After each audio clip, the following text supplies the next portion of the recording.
Hello, class. Hello, everyone. Every gentleman and gentlewoman. Welcome to Layton 101, a coverage of the entire Professor Layton series. Everything you need to know, everything you may have forgotten for the coming game, Professor Layton and the New World of Steam coming out eventually. But it is coming out. Yes. Is it coming out on Steam? Is it a Steam exclusive, or is that referring to something else? I think it's coming out on Switch exclusively. I don't think any of these are actually on Steam right now. Several are on the mobile phones, but no Steam yet. So, Professor Layton, it started out in the mid-2000s. Level 5 was conceptualizing an adventure game. This guy, Akihiko Hino, is like the president, CEO, the big guy at Level 5. He was taking charge of this. Somewhere along the way, he was, or I guess inspiration struck, he remembered these puzzle books he did as a child written by this guy, Akira Tago, who is, I guess, kind of famous in Japan for writing these puzzle books. So he actually brought him on board, got the same guy that he remembered from his childhood, and they kind of put the two ideas together to make a puzzle adventure game. So that is more or less what Professor Layton is, and that's kind of the general formula for these games so far. So, with that, we will start with Professor Layton and the Curious Village. You may be wondering, Plat, that is, so many of these games are Professor Layton and after the first one I was like, I'm not writing this every time. So that's what that abbreviation is. And if that's not in there, then I wrote out the full name. So, Professor Layton and the Curious Village. The year is 2007. The DS is on fire.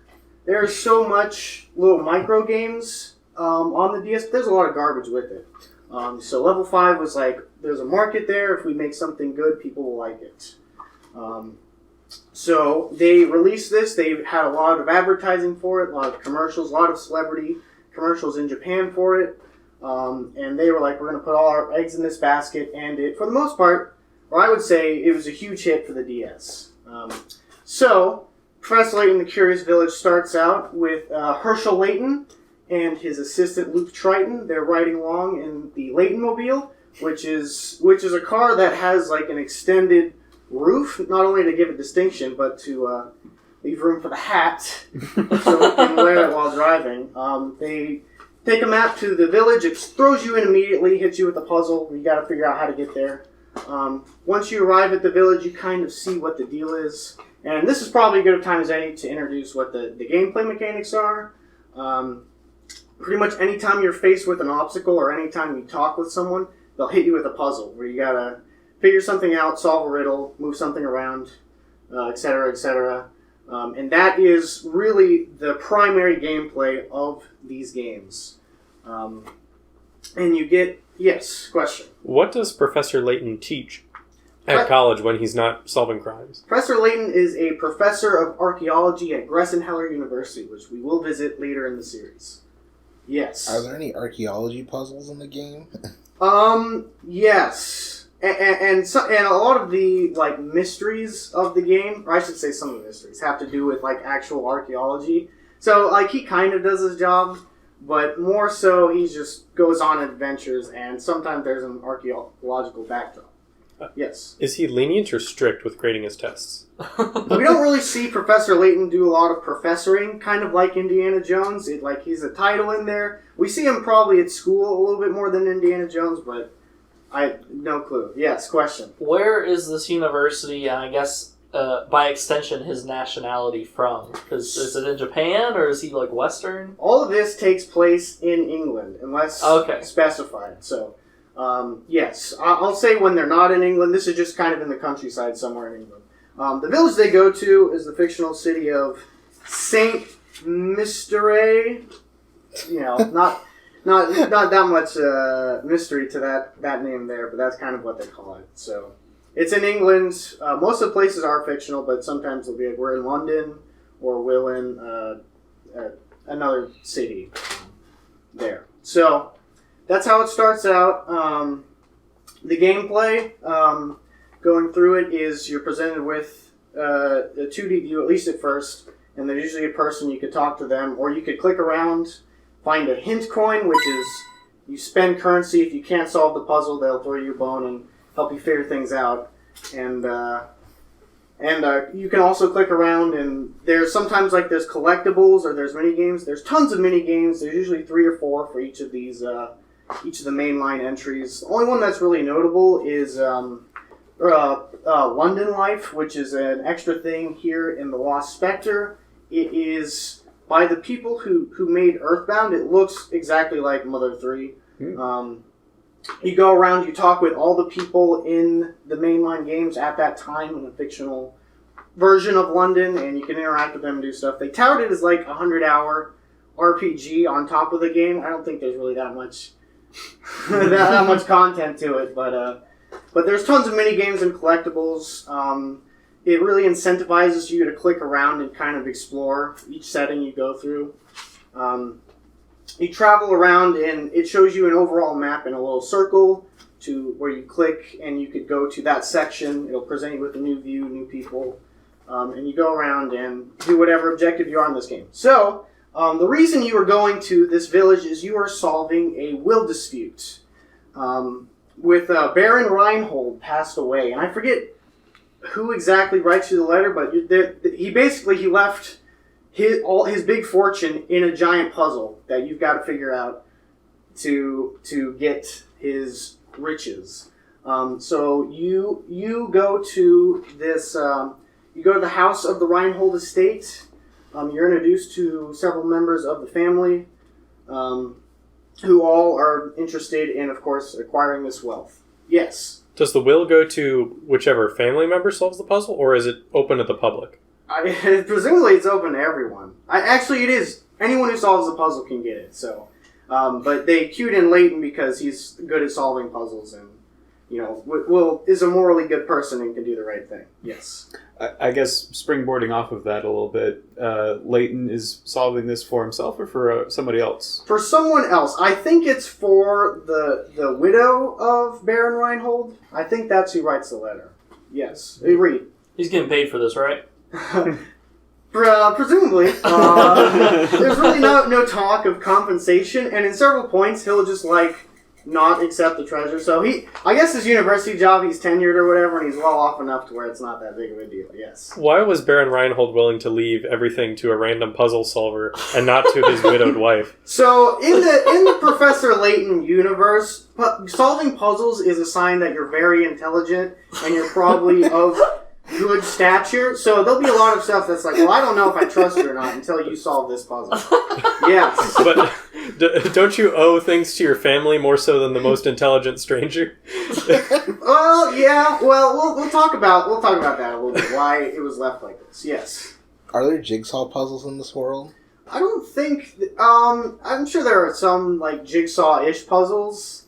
I know there are lots of puzzles where you presented with a Tetris block piece and you kind of try to rotate it or whatever. I mean, there's tons of different variations of puzzles, so I'm sure there's some sort of jigsaw along the way. Yes. That's more. I meant do people just do puzzles for fun at all in this world at all? Okay, so in the first game, it's kind of a big emphasis that the people of this village love puzzles for some reason. And the whole mystery is a big giant puzzle to get this fortune. So it is a big deal. In the later games, it's just kind of assumed that everyone else also loves puzzles, and that is the vehicle for basically everything that happens. Okay, we'll go back and read. Yeah. I was going to ask if the love of puzzles is what makes the village curious, but if you say everyone loves puzzles everywhere, I don't think it is. In the first game, it is kind of it's kind of weird.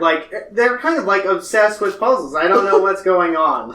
And it is kind of important in the first game because this is, they're just making this. They don't know if they're going to make anything more, so... But that's what that is for the first game, Michael. Are these primarily logical puzzles or touchscreen geometry puzzles? There's some of both. There's lots of different. I wrote a couple examples here. There's the classic. You got to get a certain amount of water in the cup, and you got different cups you can move. This one, that's 3 wolves and 3 chickens. You got to move them across, but the wolves will eat the chicken if you leave them alone. And this one, that's a sliding block puzzle. This is actually the final puzzle of the first game. And it's kind of notoriously hard. But you gotta try to get that X block out of there. Yes. If people of like good nature love puzzles, how have they not always figured out who the bad guy is like immediately?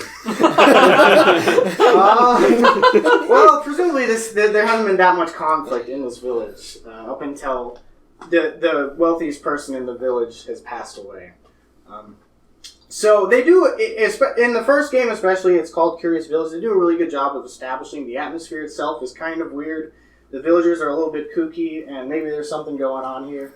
Also, in the middle of the village, you see it right when you get in, there's this huge tower of, like, houses, but they're all, like, different. Like, the corner of one house will be on the corner of another, and it's just, like, this huge, weird building, and the villagers don't go near it.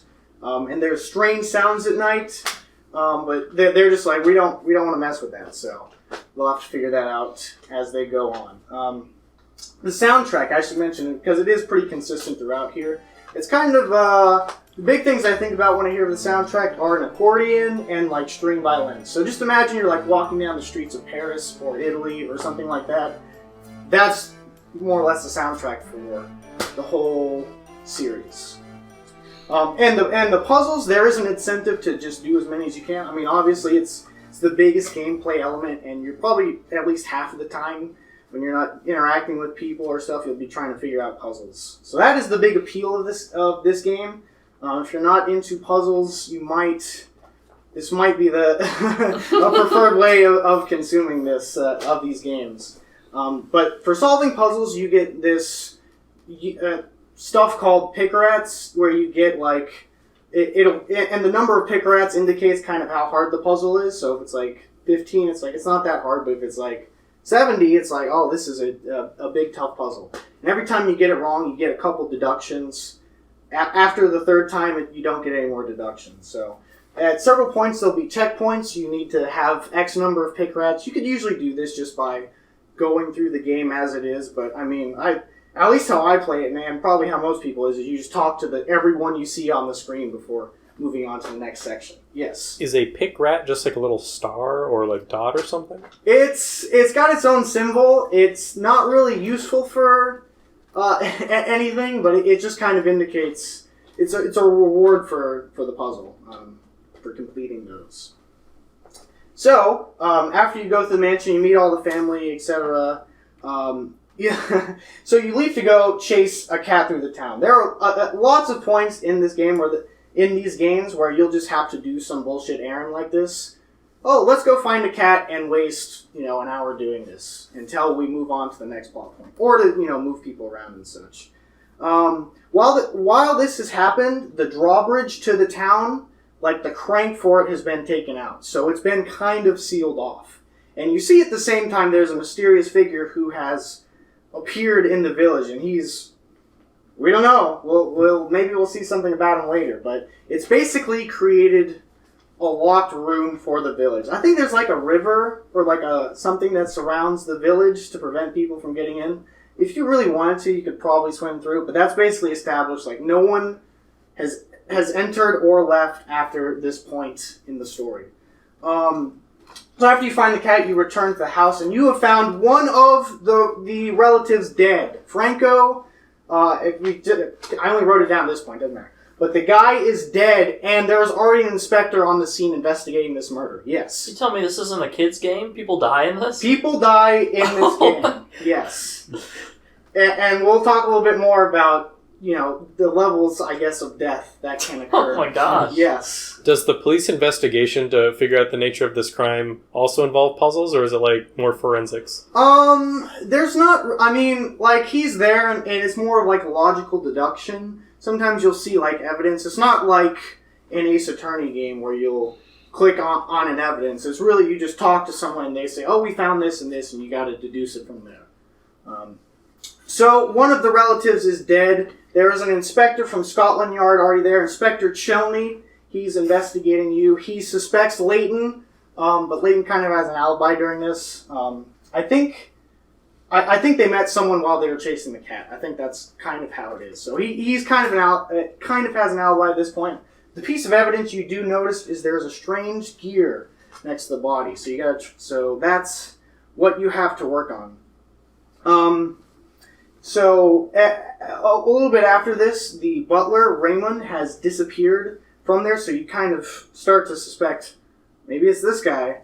You notice a photo of the wife of the late Baron Reinhold, and the picture of the wife does not actually look like the wife that you have met. So there's something going on there. You're suspecting a lot of different members of the family, going around talking to them, trying to figure it out.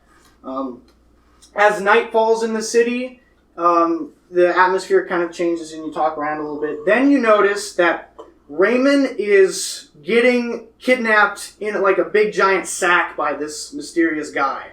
And you're like, well, what the heck is this going on? You chase the guy and you can't, and he gets away. But you also find another mysterious gear in the place that he disappeared to. And then you see that the tower starts like making noise. So you hear this. I think you go up to it, but you can't get in there. There's like a key or something that's preventing your way from getting in there.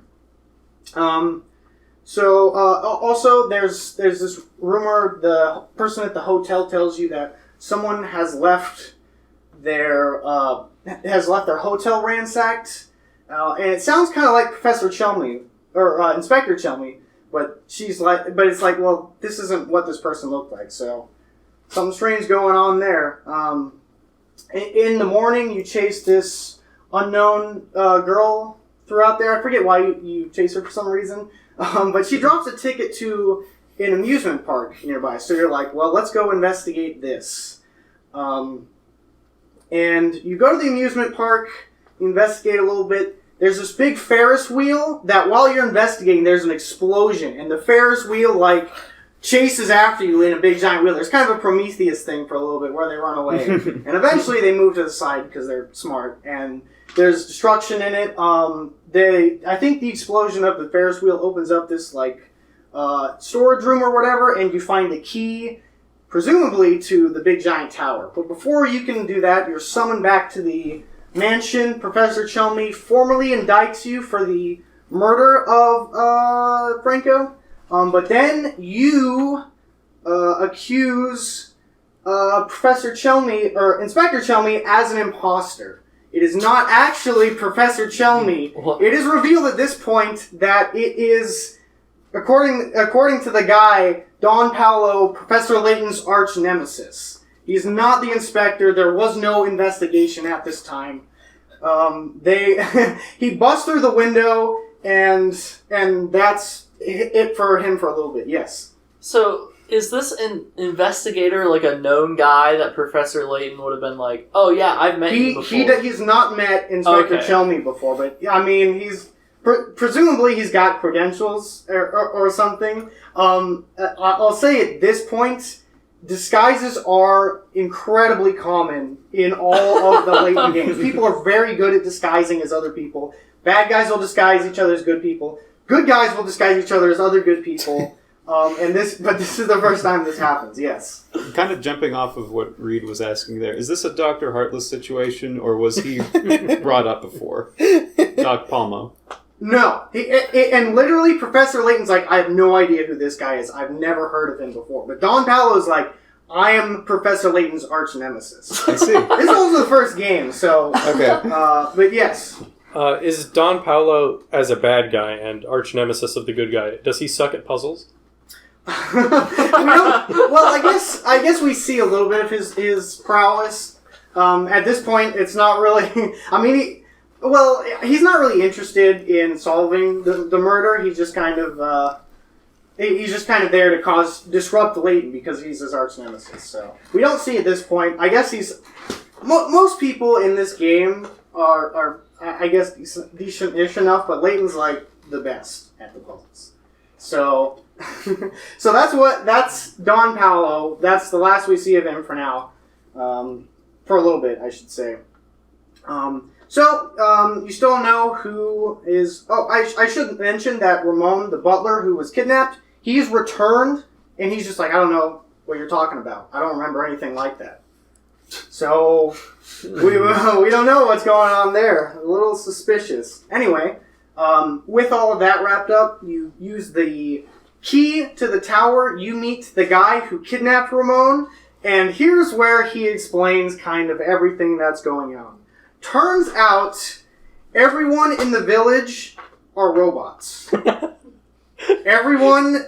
Almost everyone in the entire village is robots. And the reason he kidnapped Ramon is that he was malfunctioning. So he brought him back to the tower for repairs. That's why there's gears laying around. That's why he kidnapped him. Yes. So, is this what makes the village curious? Yes. Okay. So the reason I'll just say it right now, the reason everyone is interested in Village is because they were all designed by this rich guy who really loved puzzles. So everyone in the village loves puzzles, and he left a big giant puzzle for his inheritance. Yes. What year does this take place in? So there's no specific year, and they do that because they want to leave it technologically ambiguous. No one uses cell phones. It's kind of said that it's in the 1960s. I think they say that if you're going to put a year, 1960s, when the first game occurs, I mean, there's lots of stuff that they, and we'll see in just a little, I mean, this right here, there's everyone's robots in 1960, and it was enough, like, Layton has no idea. Maybe he suspected or he deduced it, but, like, the robots are convincing enough to where you wouldn't know that they're all robots at this point. Yes. Does everyone being robots include the widow? Yeah, almost everyone except for... So there's a couple NPCs that I'll talk about at the end of this. Like 3 or 4. But Professor Layton's human, his assistant Luke is human, Don Paolo is human, everyone else is robots, including the wife, including the guy who was murdered. So he didn't die, he just stopped working. But because Don Paolo wanted to trick Layton, he arrived as an inspector and started a fake investigation.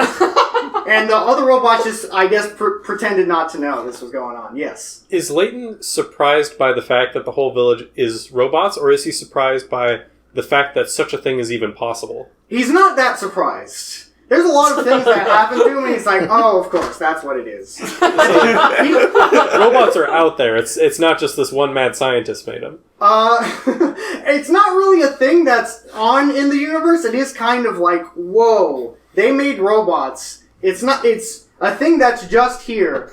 But this technology isn't, like, available, like, out in the world. There's not, like, robots. They're just here in this curious village. Yes, question.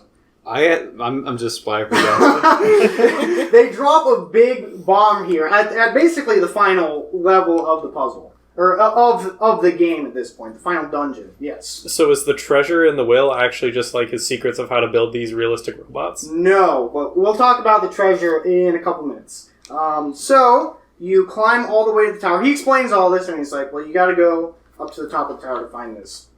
You go up to the tippy top. There's a little house there. And you see this girl named Flora. She's the mysterious girl who dropped the amusement park ticket. She was also in a couple pictures in the mansion, but they don't really talk about that. So, before you... Well, I think I could just... Well, no, they do it after this. So, he gets to Flora at this point, who is the daughter of Baron Reinhold. That's why she's in the photos and stuff. And she's also human. She's real. Before they can figure out everything, at this point Don Paolo attacks. He's in this, like, helicopter thing, and, like, I forget exactly what it is, but it's like a wrecking ball or something, and he attacks the tower and tries to murder Professor Layton at this point, and his assistant Luke and the other, woman who's there at this point. Luke gets down, but then the stairwell is destroyed, so Professor Layton and Flora at this point, Professor Layton builds this sort of glider that reminds me of Leonardo da Vinci's, like, a sketch thing. He builds this really quick, and he like, flies out of there as the tower is getting destroyed, and I think Don Paolo's helicopter crashes, and he gets away.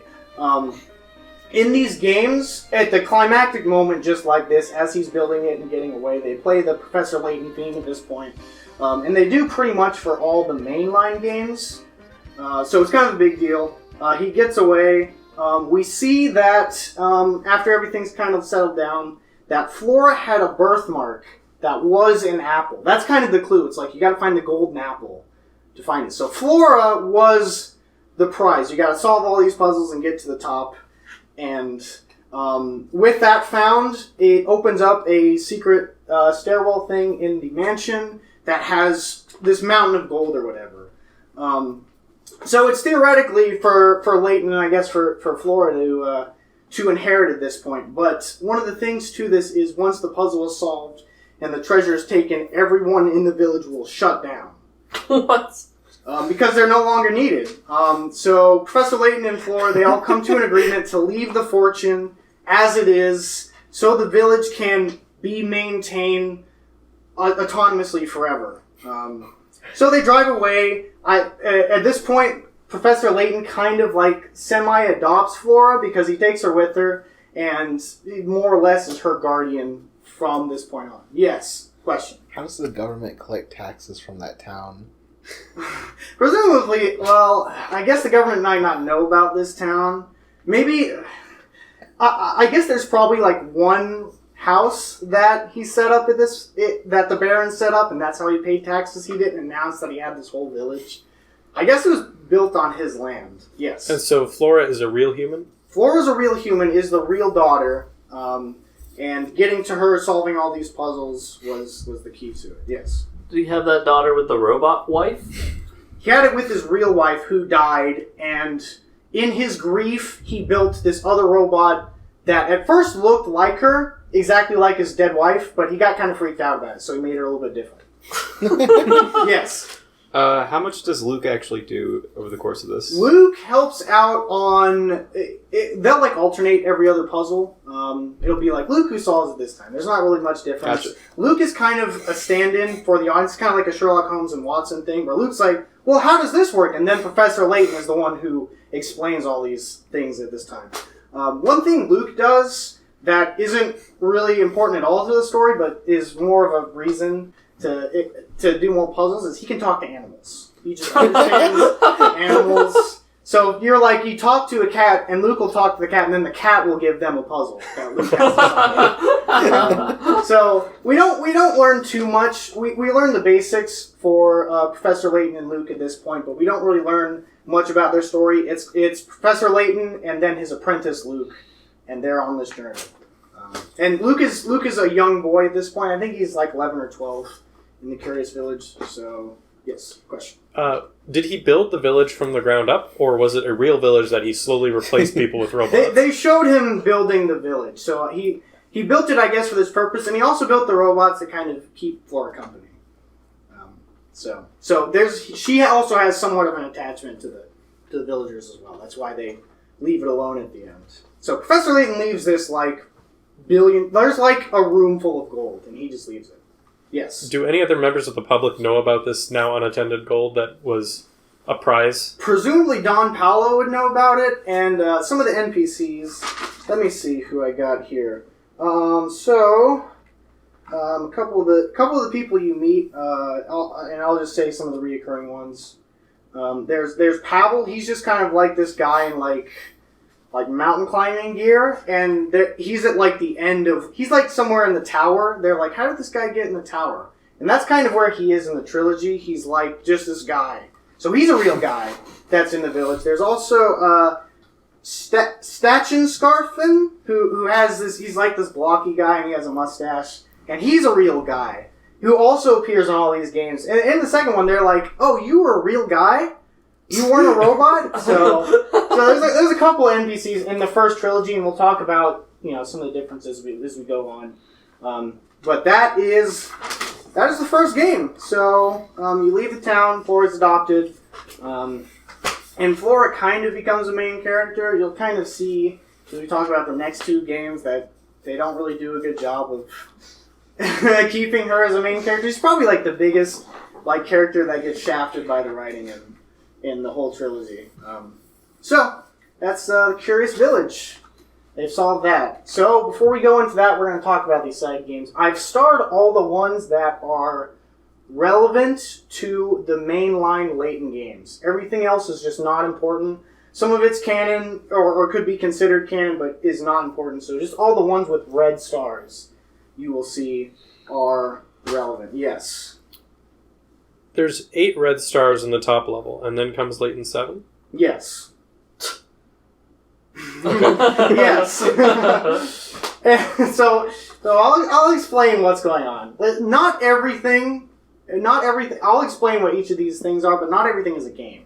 There's lots of other expanded media. So we're talking about everything that Professor Layton has put out at this point. So Professor Layton's London Holiday. I'm not exactly sure how this was released. It's Japanese exclusive. And that's another thing about this. A lot of this stuff that isn't starred never came out to the States. So you could double consider it not important. Like, pretty much all the side stuff, the books, the manga, the phone games, I haven't really played. But I've become educated on it to inform all of you and all of you everything you need to know, what you need to know for this game. So, Professor Layton's London Holiday. Pretty short. It's a prequel. It's kind of like an prologue to the Diabolical Box. It's Luke going to Gressenheller University. He explores it a little bit. He solves, I think there's 12 puzzles in the game, and eventually he gets to Professor Layton's office, and the Diabolical Box starts there. It might have... I don't know exactly how this came out. I could not figure it out because it's so short. I can't imagine it was a full DS game that they released. It might have come with The Curious Village. It might have been a prequel to Diabolical Box, but whatever it is, we never saw it anywhere else outside of Japan. So, Professor Layton in the Diabolical Box. The second game came out the same year. I've written the years next to all the games. The first one's when it came out in Japan. Second ones came out in the States/Europe. So you can see that in this era, there's a lot of staggering of when these games came out in Japan versus when we actually saw them in the States. So there's a little bit of that. This is kind of, sort of after this, in games in general, they started to localize games and release them at the same time they came out in Japan. But I remember especially for the DS era, there was a lot of this stuff. So anyway, same year, one extra year for the States, the Diabolical Box comes out.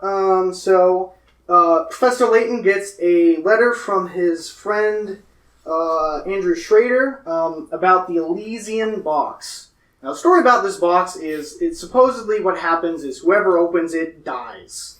And there's kind of so there's that mythos about it, and it's kind of valuable, yes. Is that what makes the box diabolical? Yes, it is diabolical. Okay. So, there's a lot of bad things surrounding this box, yes. If you had a robot open the box, would the robot die? So, I guess that raises the question of if the robot was alive. But how the box actually works is no, it would not.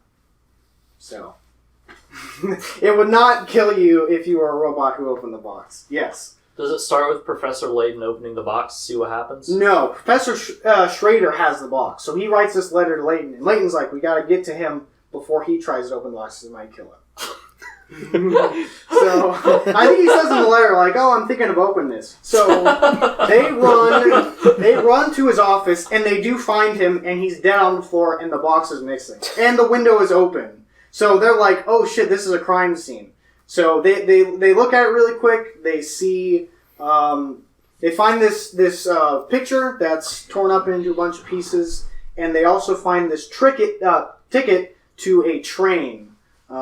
Yes, question. So, I always thought this series was a little more family-friendly. Like, when they're dead, when they come across a corpse, is it like a goofy cartoon corpse where like there's like a knife sticking out of them, but there's no blood, and they're like just face down, or is it like gushing blood? I don't think there's any really blood at any point in these games. He's just on the floor dead, so you don't know. There's like no signs of like injury or anything. There's no signs of assault. But I mean, he's dead and the box is gone. So yes. So the lore of this box is whoever opens it dies. Wouldn't the box stay open once the person was dead?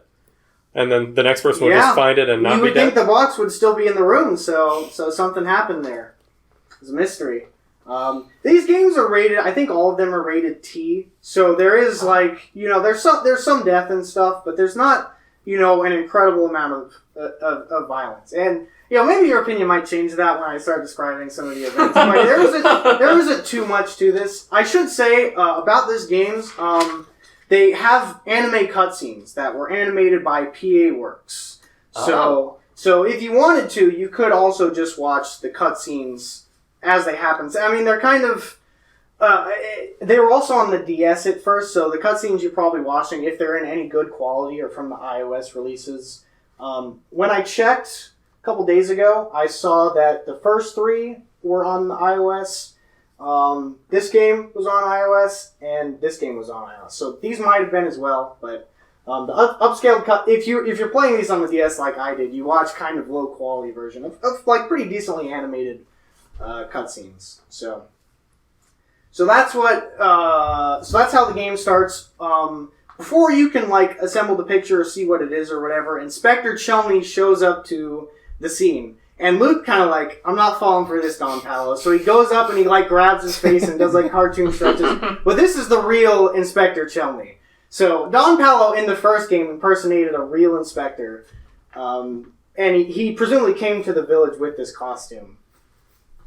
Question? Changed my mind. Oh, okay. Okay. The answer is So he takes the photo, but you still have the ticket, so you're like, we're going to take this ticket and investigate and try to figure out where the box went. So you go on the train, the Voluntary Express. You talk to some people on there, the important people that you meet on there. Oh, I should say, so Professor Layton and Luke go on the train. Flora like sneaks on the train as well. She's like, "You left me at home, you dick." So, and that's the thing in these 2 games. Like Professor Layton's not really a good a guardian to Flora. I mean, maybe he is. It's like, I'm going on this dangerous adventure, but he does just leave Flora at home anytime he gets the chance to. Yes. Is his negligence a moral flaw that would make him worse at puzzles? No, well, clearly not. It doesn't impede him in any way. So Flora sneaks on the train. You meet the owner of it, Mr. Bagula. I don't know his name, but he also has kind of a dipshit son, Sammy Thunder, who really loves rock and roll and has long hair. And he's the conductor of the train, yes. Is Professor Layton still being followed by his gopher, whose name I forgot? Or is that only in the first game? The gopher? Luke. Well, you know, his little Luke. servant boy. So Luke is with him in all 3 of the games, and we'll talk about his status going forward. But Okay. He is the assistant. Layton's always going to go on adventures with Luke. Okay. So that's that. You pull into a little village called Dropstone Village. And it's celebrating its 50th anniversary at this time. So there's this character, Katya, you learn in the village, who's going to hop on the train and leave the town to go on an important quest. You don't really know what the deal is with that. And while you're in this village, while you're in the celebration, something happens with Flora, and she disappears for a little bit. But then she comes back, and they like, where'd Flora go? And she's like, oh, I'm right here. So something weird happened there, but we'll get back to that later. So you hear rumors that the train goes on an unscheduled stop in this village. So you're like, oh, I wonder what that is. When we get back on the train, we'll figure that out. So they investigate on the first class part of the train. While this is happening, at some point, they all kind of pass out, and it's shown that that car of the train like switches to a different track and it goes to a different place, which they end up in the town of Folsense. So as they're going through the station, they wake up. Then they get there and they have kind of like a dizzy spell. There's these old photos of the town as they're getting in there, and after this dizzy spell, they see it, and this town is like lit up, and it looks exactly like it does in the pictures. So something a little funky happened there. At this point, Layton, wanting to get rid of Flora as quick as possible, leaves her at the hotel, so she just kind of hangs out there. From this point, they explore the village. They talk around. They hear the legends that there's this vampire in this castle. Kind of like the first game, there's this big, like, castle, I think in the middle of the village or, like, at the top of the mountain or something. And that's home to a vampire. And there's also a curse that the town in general is just cursed in this kind of gloomy, nostalgic vibe, yes. Would you consider this village to also be a little curious? It is kind of curious. Not quite as curious the same way. That one, there's just kind of a weird vibe and aura to it. This one is just kind of sad and gloomy. Even though, like, it's all lit up and stuff, it's very dark and everyone's just kind of depressed. Yes. Follow-up question: does this new village also love puzzles? Well, yeah, of course, but it's not a big deal at this point. Everyone just loves puzzles. Everyone in the town you visited, everyone on the train, everyone from now on all love puzzles. Yes. Do vampires especially love puzzles? Vampires love puzzles, as we'll see coming up. So. Okay. You talked to. Oh, I should have said Inspector Shummy also hopped on the train because he also. I think he had the ticket or he saw it or something. So he's in this village as well. You go on this. You ask to see the photo and he loses it because there's a hole in his pocket. So you got to go around the village and find these 12 scraps of the puzzle. And the puzzle show is a depiction of what the box looked like because you don't really know what it looks like at this point. But I believe, so the piece in the middle is missing. So you don't know what the emblem at the middle looks like. Is there a question? Yeah, is Inspector Chalmey usually very cooperative, or is he just as I guess you could say frictionful as Don Paolo's portrayal? There's kind of some friction to it. In the first game, he's kind of a douche. That was Don Paolo acting like it.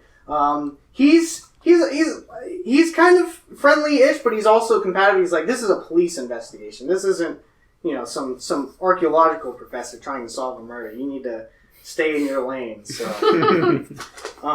they visit while they're here as well. They go to a museum that kind of depicts the box. And that's a little important for what comes up next, because they go back to the hotel. Professor Chelmy, or Inspector Chelmy, announces that he has deduced who the killer was, and that is Sammy, the conductor of the train. And Professor Layton's like, that's not who. Well, okay, so he accuses him, and it looks like he's gonna get taken away or whatever. But a certain character slips up about the box, because so what we've seen so far, Inspector Chelmy and Layton, they've seen the picture of the box without the thing in the middle. But a certain character says, oh, this box with this thing on it.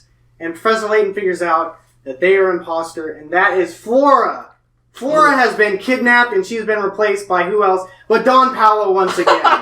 So he shows up here. He was pretending to be Flora. Yes.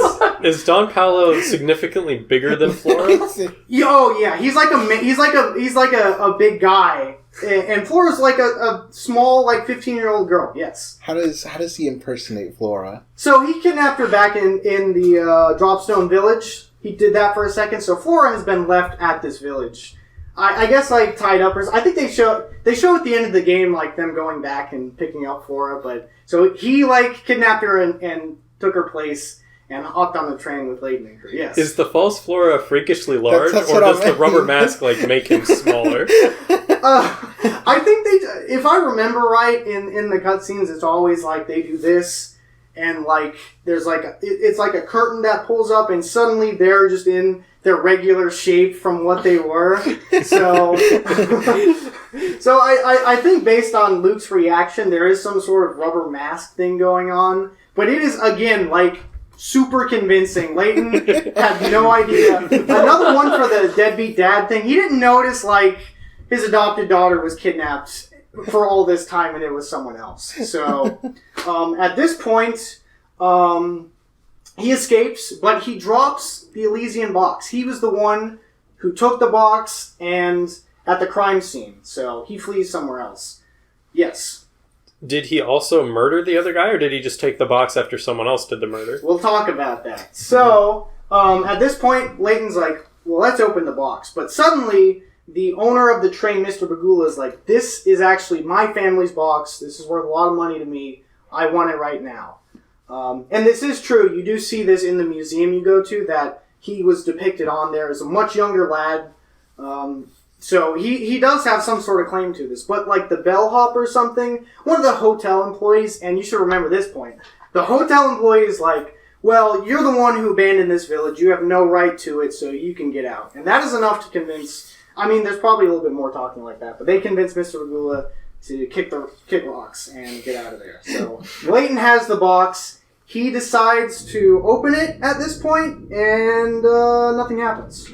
He's not dead. So yes, he was already dead. Maybe. We'll see. If it doesn't kill you from opening it, why is it diabolical? We'll talk about what was going on with the box when we uncover all the mysteries. Yes. Has Professor Layton been a robot the entire time? Professor Layton, at this point, is not a robot, no. He might become a robot later. We'll see down the road. But, so, nothing happens. At this point, you're like, well, we're kind of all out of clues, so we're going to go to the big castle to see this vampire. And they say who it is. He's like one of the founders of the village from like 50 years ago, and he's like not they say like he's not aged at this point. So you go up there and you see him, and sure enough, he's just this like young looking guy. He's not confrontational with Layton and Luke at this point, so he treats them to dinner. They talk a little bit. He's like, I don't know what this rumor's all about. They don't question him too much about it, but so they go to bed that night. They have this like dream of the picture and stuff. There's like this ballroom dance in there, and then they wake up and he's tied them up and locked them in a room. The vampire, whose name is Anton Herzen. That's the guy's name. He locks them in this room, but you puzzle your way out of it. You eventually go into like the main room. I think you're trying to escape at this point, but you see Katya, the person who was leaving Dropstone Village. And she's there on a mission. You kind of like, they're like, what are you doing here in this castle?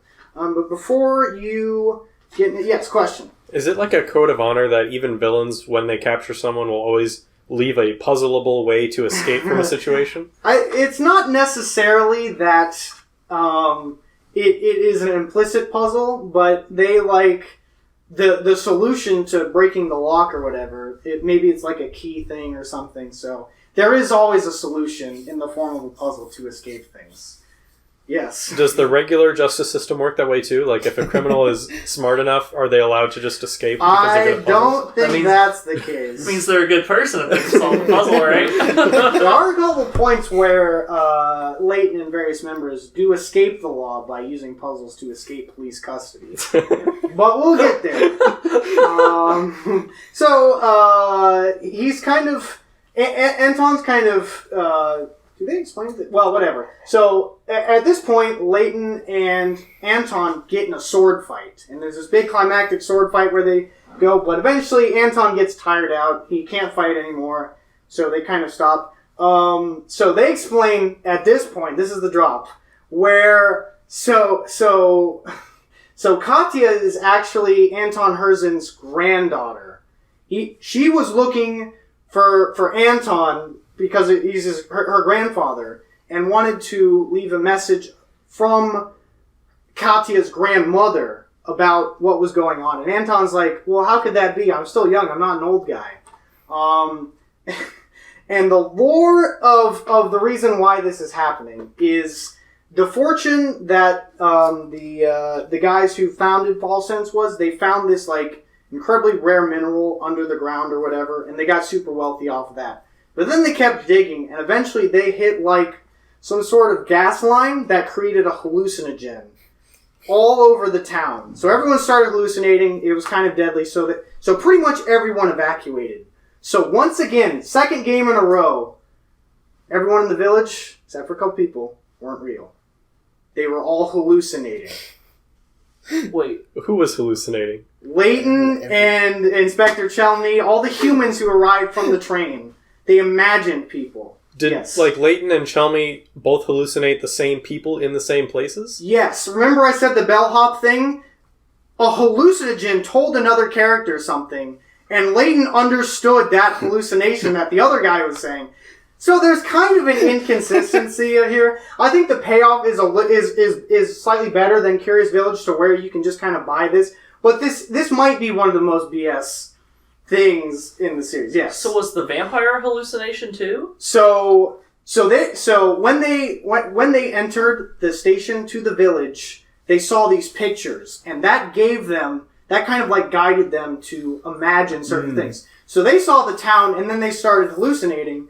So they saw the images of what the town looked like. Even though right now it's been 50 years, so it's all been run down. There's no lights. There's no people. Yes. Do they have like conversations in which multiple real people are talking to a... Yes, several times that happens. Yes. What does this gas leak have to do with the diabolical box? So, let me see here. So that's what Sophie is. She wanted to see her dad.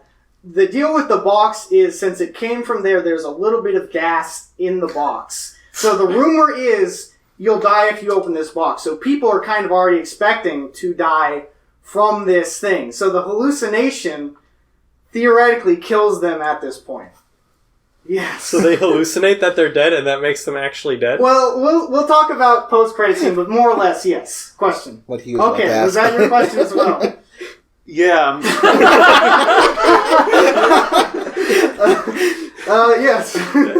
If you go into it expecting that you'll like be able to fly or shoot lasers out of your eyes, will you gain those abilities? You'd see them, but it wouldn't necessarily work. Like Anton thinks he's young, but he's an old guy, so he doesn't actually have the qualities of a young person. Yes. So Professor Layton and his manservant must share that hallucination of being young with him, right? Because they also see him as young. Yeah, well, they all think he's going to be young because of the rumors that they're hearing from the hallucinations.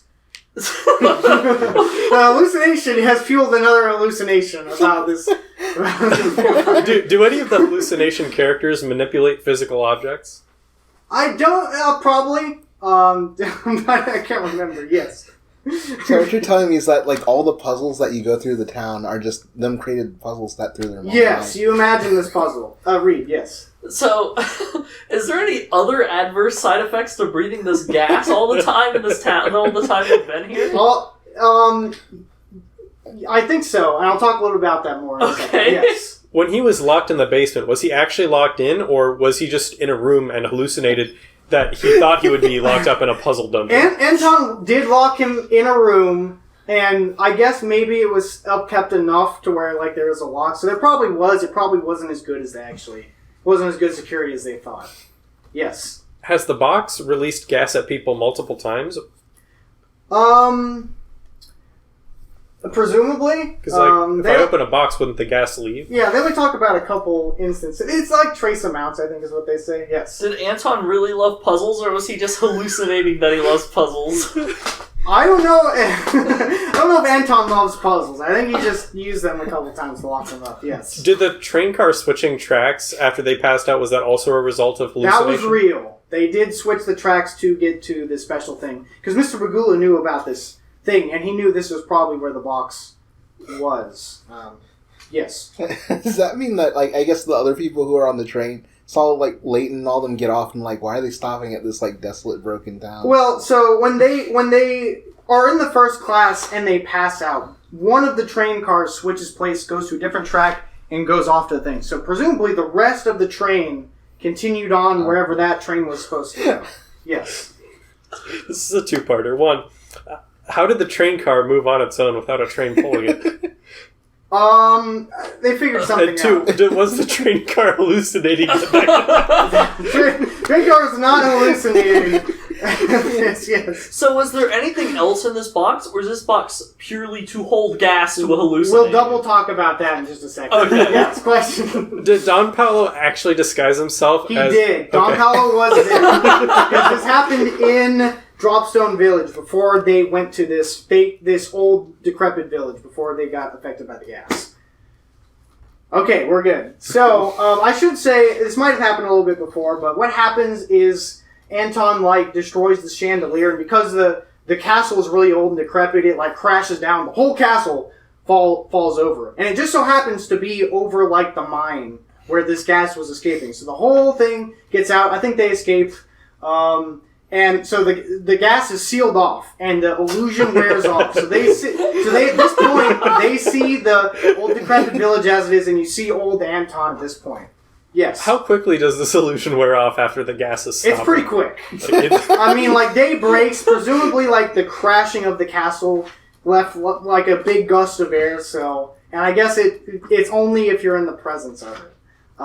So, read a couple questions that'll be answered here all at once, hopefully. So, inside the box was actually Katya's grandmother. Oh, I forget, but it got to Katya's grandmother at some point. And she wrote a letter to Anton in the box as well. Talking about how she had a granddaughter at this point. Presumably she had a daughter as well and just died. They don't talk about that too much, but... and she talks about how she had to leave because she was pregnant at the time, and she didn't want the gas to have adverse effects on the children. She didn't tell Anton this for some reason, I guess because he might have been consumed with the greed of the mine to wanting to keep this going, and he wouldn't listen to reason. So they talk about this, and so that's what was in the box. You saw, it's like the last puzzle. You do this thing and you find this letter. And from there, there's a touching reunion not really a reunion, but they meet for the first time, Katya and her grandmother. Anton is kind of distraught about this. He's like, I'll see you soon, but there's still someone I gotta hang out with, which is his granddaughter, Katya. And that is more or less it, but yes. How did the vampire legend start?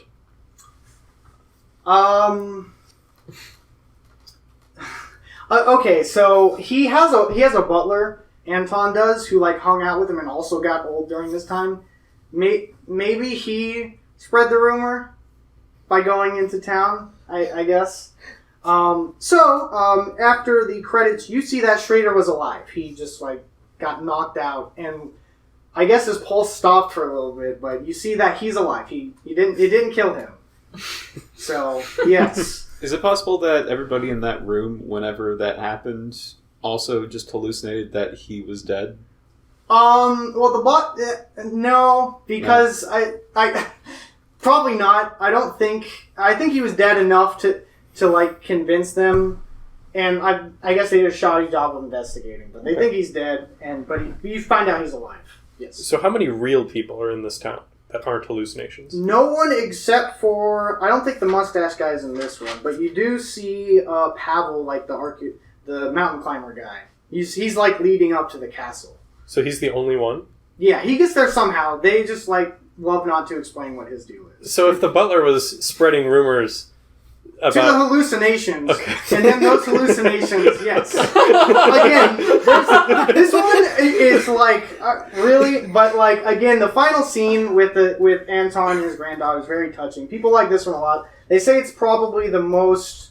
I mean, besides like the big twist being crazy, like the most consistent one. It's one of the few ones where you like move around. Like in this first one, you're just in one village. This one you move around to a couple different places. So people like it's between these two as more or less the fan favorites. This one's more consistent. This one's just got a ton of stuff going on it. But that is the second game. I mean, you can already see. First game is like the most humble of them all, like the lowest scale, and it's still batshit insane. It only goes up from here.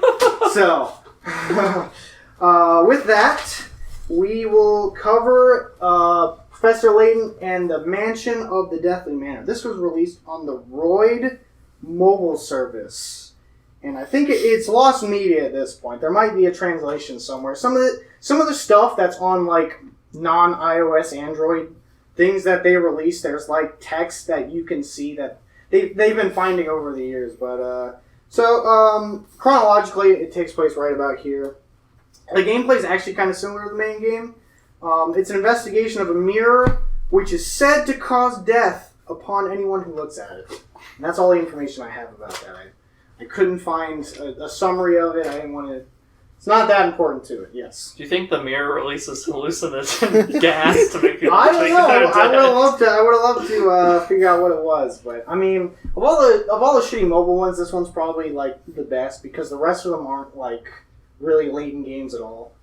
So it's probably not the same twist. There's probably some other just absurd explanation for what happened. So with that, we will go to Professor Layton in the Unwound Future. A little fun fact about this one, and I guess maybe it applies for a couple around this era as well, but Nintendo liked to do trailers with celebrities playing this game, and in one of these there's a live-action Professor Layton, who is played by Jim Parsons, who you might know as Sheldon Cooper from The Big Bang Theory. Plays Professor Layton in a commercial for this game. And you can look it up. You can see the commercial for it. So I thought that was pretty fun. Yes. Is this a time travel one? It is a time travel one.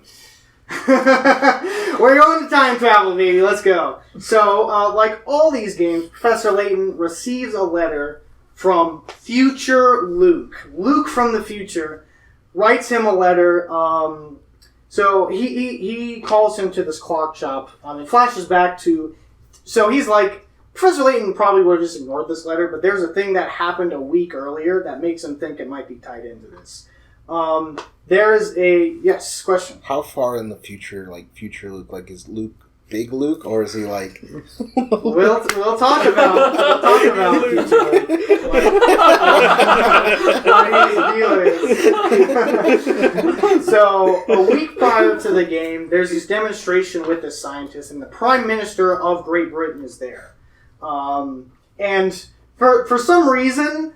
The Prime Minister, he asked for a volunteer, and then he asked the Prime Minister to volunteer for this. And he's like, sure. I don't know how, security or whatever dealt with this, but he hops in this machine. There's a big explosion, and the Prime Minister is gone, and the scientist who was conducting the experiment is gone as well. It was actually a time travel machine. That's what it was. So that's, the whole time thing. He's a little inquisitive about what was going on here. They go in the clock shop. There's this giant clock, and there's these two people who run it. And then there's this big rumbling thing. They walk out of the clock shop, and they're in future London. So that's the first chapter right there. They're already in the future at this point. That's the time machine. This, or at least one of the time machines is this clock. You explore future London. There's a couple characters you see from the past who are in the future. You see Andrew Schrader in the hospital, who's got gray hair, and he gives Professor Layton, he's like, I've heard some, kind of unsavory rumors about you. I don't know what the deal is there. You also see Dean Del Mona. I think you might have seen him in Diabolical Box. He is the guy who runs Gresson Heller University, and he's also got gray hair. And Professor Layton's kind of weirded out about this, but he doesn't say anything at this point. Yes. Does future London look very different? Is it chrome-plated far future, or is it just things are a little bit... So they explain what it is at some point. It's 10 years in the future. So things are a little more industrialized, a little bit more run down, a little shadier, but it is the geography of London. They do see the River Thames, all the landmarks of London are more or less the same except for a couple things. Yes. Well, you'll go. Yes. I was kind of piggybacking off that, I guess, since it was believed to be set in the 1960s. Yes. So this would be the 1970s. Yeah. I don't think too much about when this took place. Sure. It doesn't really matter, especially when we get to Professor Layton versus Phoenix Wright. Time doesn't matter too much. Okay. But, the style, I guess, is kind of a little oldish, and, the gentlemanly things that Professor Layton sponges is kind of an older, I guess, ideal, maybe. Yes. But the future he travels to does still have a living Queen Elizabeth II. Maybe. I don't think they talk about that. Good. Well, presumably she will live a little bit longer. But anyway, so they go. So you hear rumors about Professor Layton. He's kind of an unsavory guy at this point. And Layton's like, well, that can't be me. I'm a little suspicious of this. They find the Layton mobile. Layton's car is kind of broken down at this point, so something happened with that. They get a letter They get a letter from future Luke to go to the casino. There, they do meet future Luke. He is a bigger version of Luke. So Luke would be, I guess, maybe in his early 20s. The future version of Luke at this point. Yes. Is past Luke here with yes. past Layton? Past Luke did go with him, so they do meet each other. Yes. And they have this, and Luke's like, I don't know if you're the real Professor Layton or not, so we're going to have a puzzle duel. So they do this duel, and that's enough to convince future Luke that it's Professor Layton, yes. Shouldn't future Luke know that it's the real Professor Layton because he remembers doing this? I forget if they talk about that. I think it's implied that past Luke didn't invent this, and something has gone awry. I forget. I do not remember. future Luke's a little dodgy about a couple details about what's going on, so we don't necessarily get a full picture of why this is. But they're at the casino. It's enough to convince him. So future Luke gives a rundown of what's going on. It turns out that this crime family that kind of runs London at this point, so maybe the Queen's not there anymore, is actually the future version of Professor Layton. He runs a crime family at this point. Yes. Is it Don Paulo in a Professor Layton outfit? Little spoilers. The future Layton is not Don Paulo. Not him, yes. Since he's turned evil, does he now hate puzzles? We'll see when we meet him. But he probably has. He's turned to the dark side. Yes. I'll wait for the answer. Okay. So as they're leaving, the family sees Professor Layton. He's got the top hat on. He's like, "Oh, you're not our leader. You must be some imposter." So they start to attack, and they get guns. They're shooting up the casino and trying to kill Professor Layton. So Professor Layton makes a puzzle. He solves this puzzle to create a slot machine gun and fires back at them. And he uses that to get away. So they escape the casino, yes. Does he actually kill anyone with that? Is he shooting them? He shoots them. I think it might be not firearm grade enough to kill them, but I think it does hit them with golden coins and stuff from the casino or chips or whatever. Okay. So I don't think he kills them. Okay. I don't think Professor Layton kills anyone in the series, yes. A little off topic, but I forget, does Layton leave Flora at home again in this one? Oh yeah, Flora's not in the future. He didn't take her along with him. I should have asked this at the beginning, but has anyone played any Professor Layton games at this point? I know you asked about Phoenix Wright versus Ace Attorney. We'll talk about that as well. All right, so everyone's in for a lot of surprises for this lecture. That's good. So they learn that Professor Layton's headquarters is in the Chinatown of London. They see some scientists with these footprints that leave are wet footprints going on. They see this a couple times throughout the game. At this point, they go back to the present to talk with Inspector Chelmy to try to get to the bottom of this. Yes. Is there any security on this clock shop time machine, or can anyone just go back and forth? So when they got sent to the future, the people who run the clock shop locked the door. But future Luke was like, I know the people who do it. I'm gonna give you the go ahead to go back to the present to discuss this. But you don't up to this point you can't freely travel back and forth. Yes. Can they change the future by doing things in the past, or is it set in stone? They might. So Professor Layton, the reason he's doing this is he's trying to investigate the disappearance of the Prime Minister too. He thinks that the machine exploding and this future as well, that there's some sort of connection to it. So that's the reason he's investigating. I don't think they're trying to change the past in any... Well, I mean, maybe they are. I think Layton's also trying to figure out why this happened, and maybe he might take steps to it. But there's not a big goal at this point to change the present. So they go to see Chelmy because they want to loop him in on the investigation. They go back to the university, and Flora is there. She's upset that once again Professor Layton and Luke didn't take her along. He tries to convince her, and while she's distracted, Layton just walks out of the room and leaves. He leaves her once again, even though she expressed... Because it is... To be fair to Layton, these things have been, incredibly dangerous. Probably don't need, a teenage girl going along with you. But he also brings along Luke. I guess Luke signed up for it, so... he might have a little more trust, and maybe Luke's better at puzzles, and that's why... that's why he lets him go along, so... They go back to they go back to the future, but both Inspector Chelmy and Flora go along with it. And before he can kick them out, they go back to the future. So they are now in the future along with him. I should say Inspector Chelmy had a little guy with him, Constable Barton.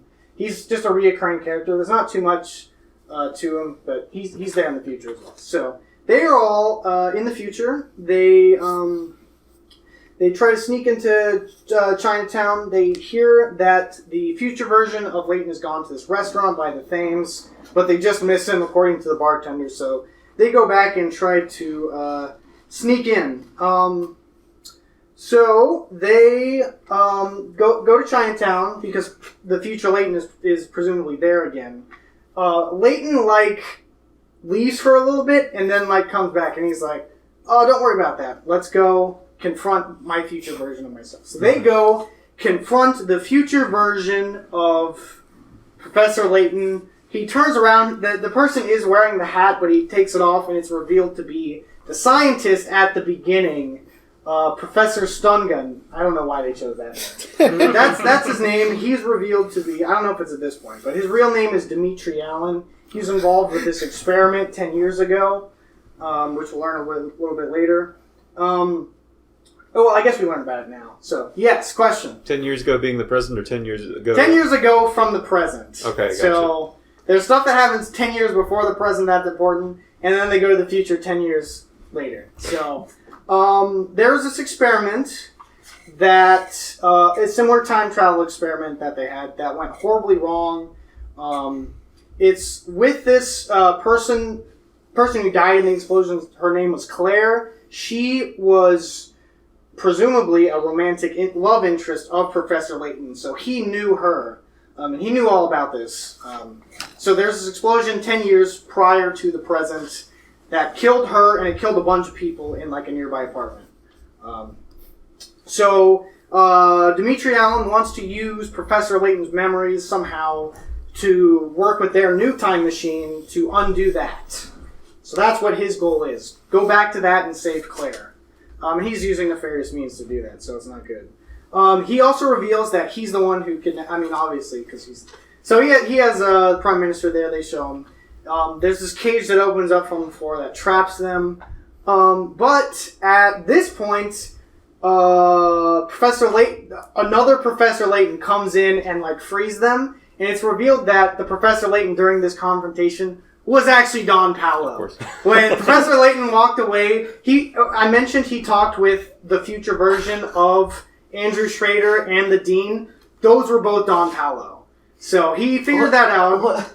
Yes, question. They were both Don Paolo. Yes, he was. I don't know why he did this exactly. Why he didn't tell them. I don't know how he got to the future either. But he was both of them. Yes. Were they both there at the same time? No, they were not in the same scene. So you see Schrader in the hospital, and you see the Dean just walking around. Okay. Yes. So was Professor Layton in on this with Don Paolo this time? Yes. At the Chinatown, he makes the switch. I guess he saw that Don Paolo was tailing them and made a deal, and Don Paolo was willing to work with it. Because at this point, it is revealed Don Paolo's entire motivation was he also loved Claire. And he saw Professor Layton... Oh, and Dimitri loves Claire, too. So there's just a whole bunch of stuff. But Claire was more or less dating Professor Layton. Yes. How does Luke feel about Claire? Luke never met Claire. So Oh. he would have been like a little baby when Claire died. Yes. Is the Claire thing the reason Don Paolo is the arch nemesis of Professor Layton? Yes. So they show this scene where Layton and Claire are doing couple things or whatever in a park, and Don Paolo's there with a bunch of flowers and stuff, and he gets really upset. So he runs away, cursing Professor Layton that he's going to be his arch nemesis forever. He falls in this river, and Professor Layton's like, "What the heck was that?" He didn't see Don Paolo during this. He didn't even know about Don Paolo. But then it shows that he's still running in the water at almost the exact same time. So that's Don Paolo's entire motivation for the original trilogy. He loved this girl, and he was jealous of Professor Layton. And Professor Layton meets him for the first time in Curious Village. So that's that. So they escape from Dimitri. At some point during this, they revealed this conflict that Luke was having, I guess, throughout the game. He reveals to Professor Layton that he and his dad are moving to America in a couple weeks or months or whatever, so this might be their last adventure. And there's a nice scene with Professor Layton's the bond that we have will always be eternal.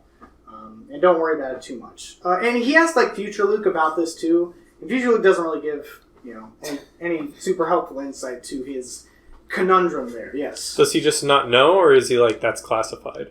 I think he does say something like, I shouldn't tell you future events. I don't want to mess things up, but you'll figure things out. Something like that. Let's see. So they find the scientists that they were...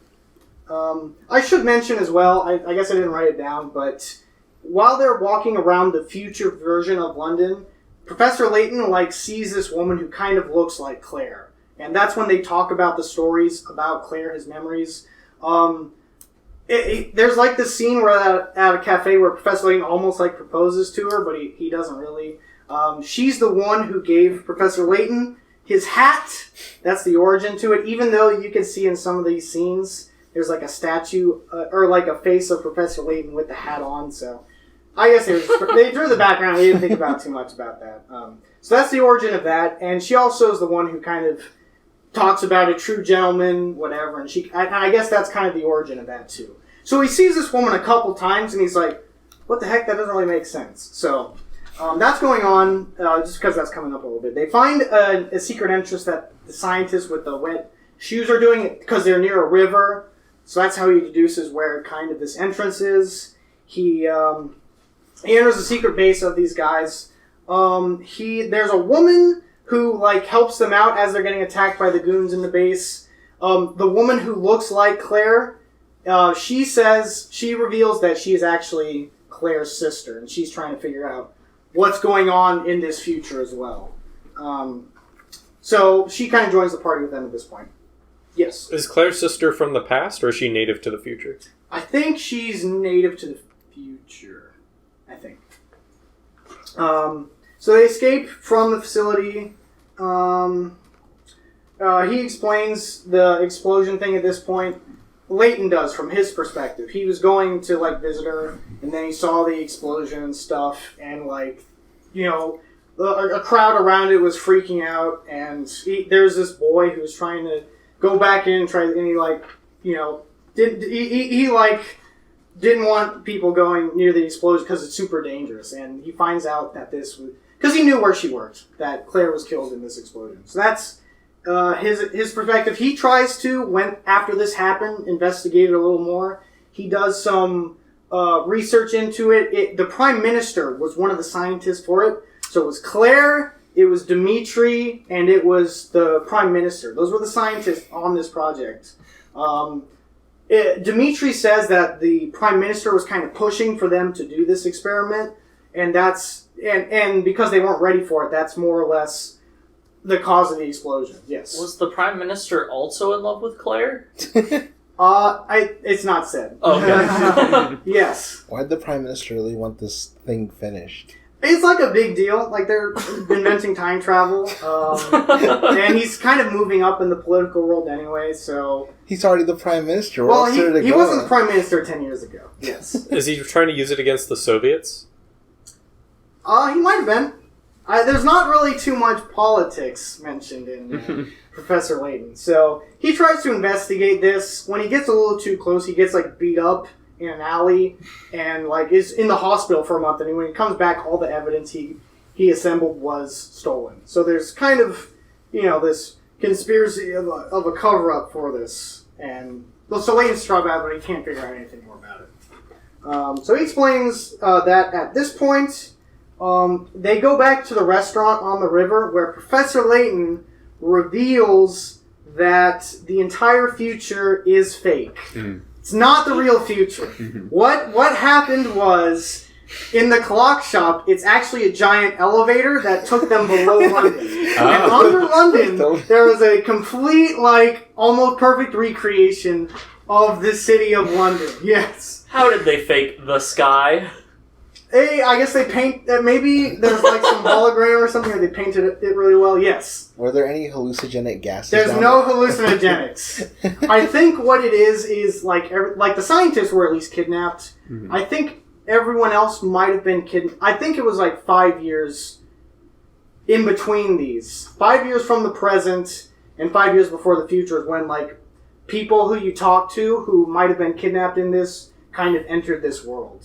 So I guess they were living in it, or maybe they were paid off or something. Yes. Why would they make a duplicate of London underneath London where they pretend it's 10 years in the future? We'll talk about that in just a second. So that's like the first, like, whoa thing. The elevator thing, he reveals at this point the bartender of the restaurant was Dimitri Allen in disguise. So that's how he was like collecting intel secretly for this, and that's how he kind of knew their movements for this. Dimitri Allen, he tells the whole thing about the explosion at this point, everything. And Layton double reveals, he's like, well, something here also doesn't make sense. Future Luke, you're an imposter as well.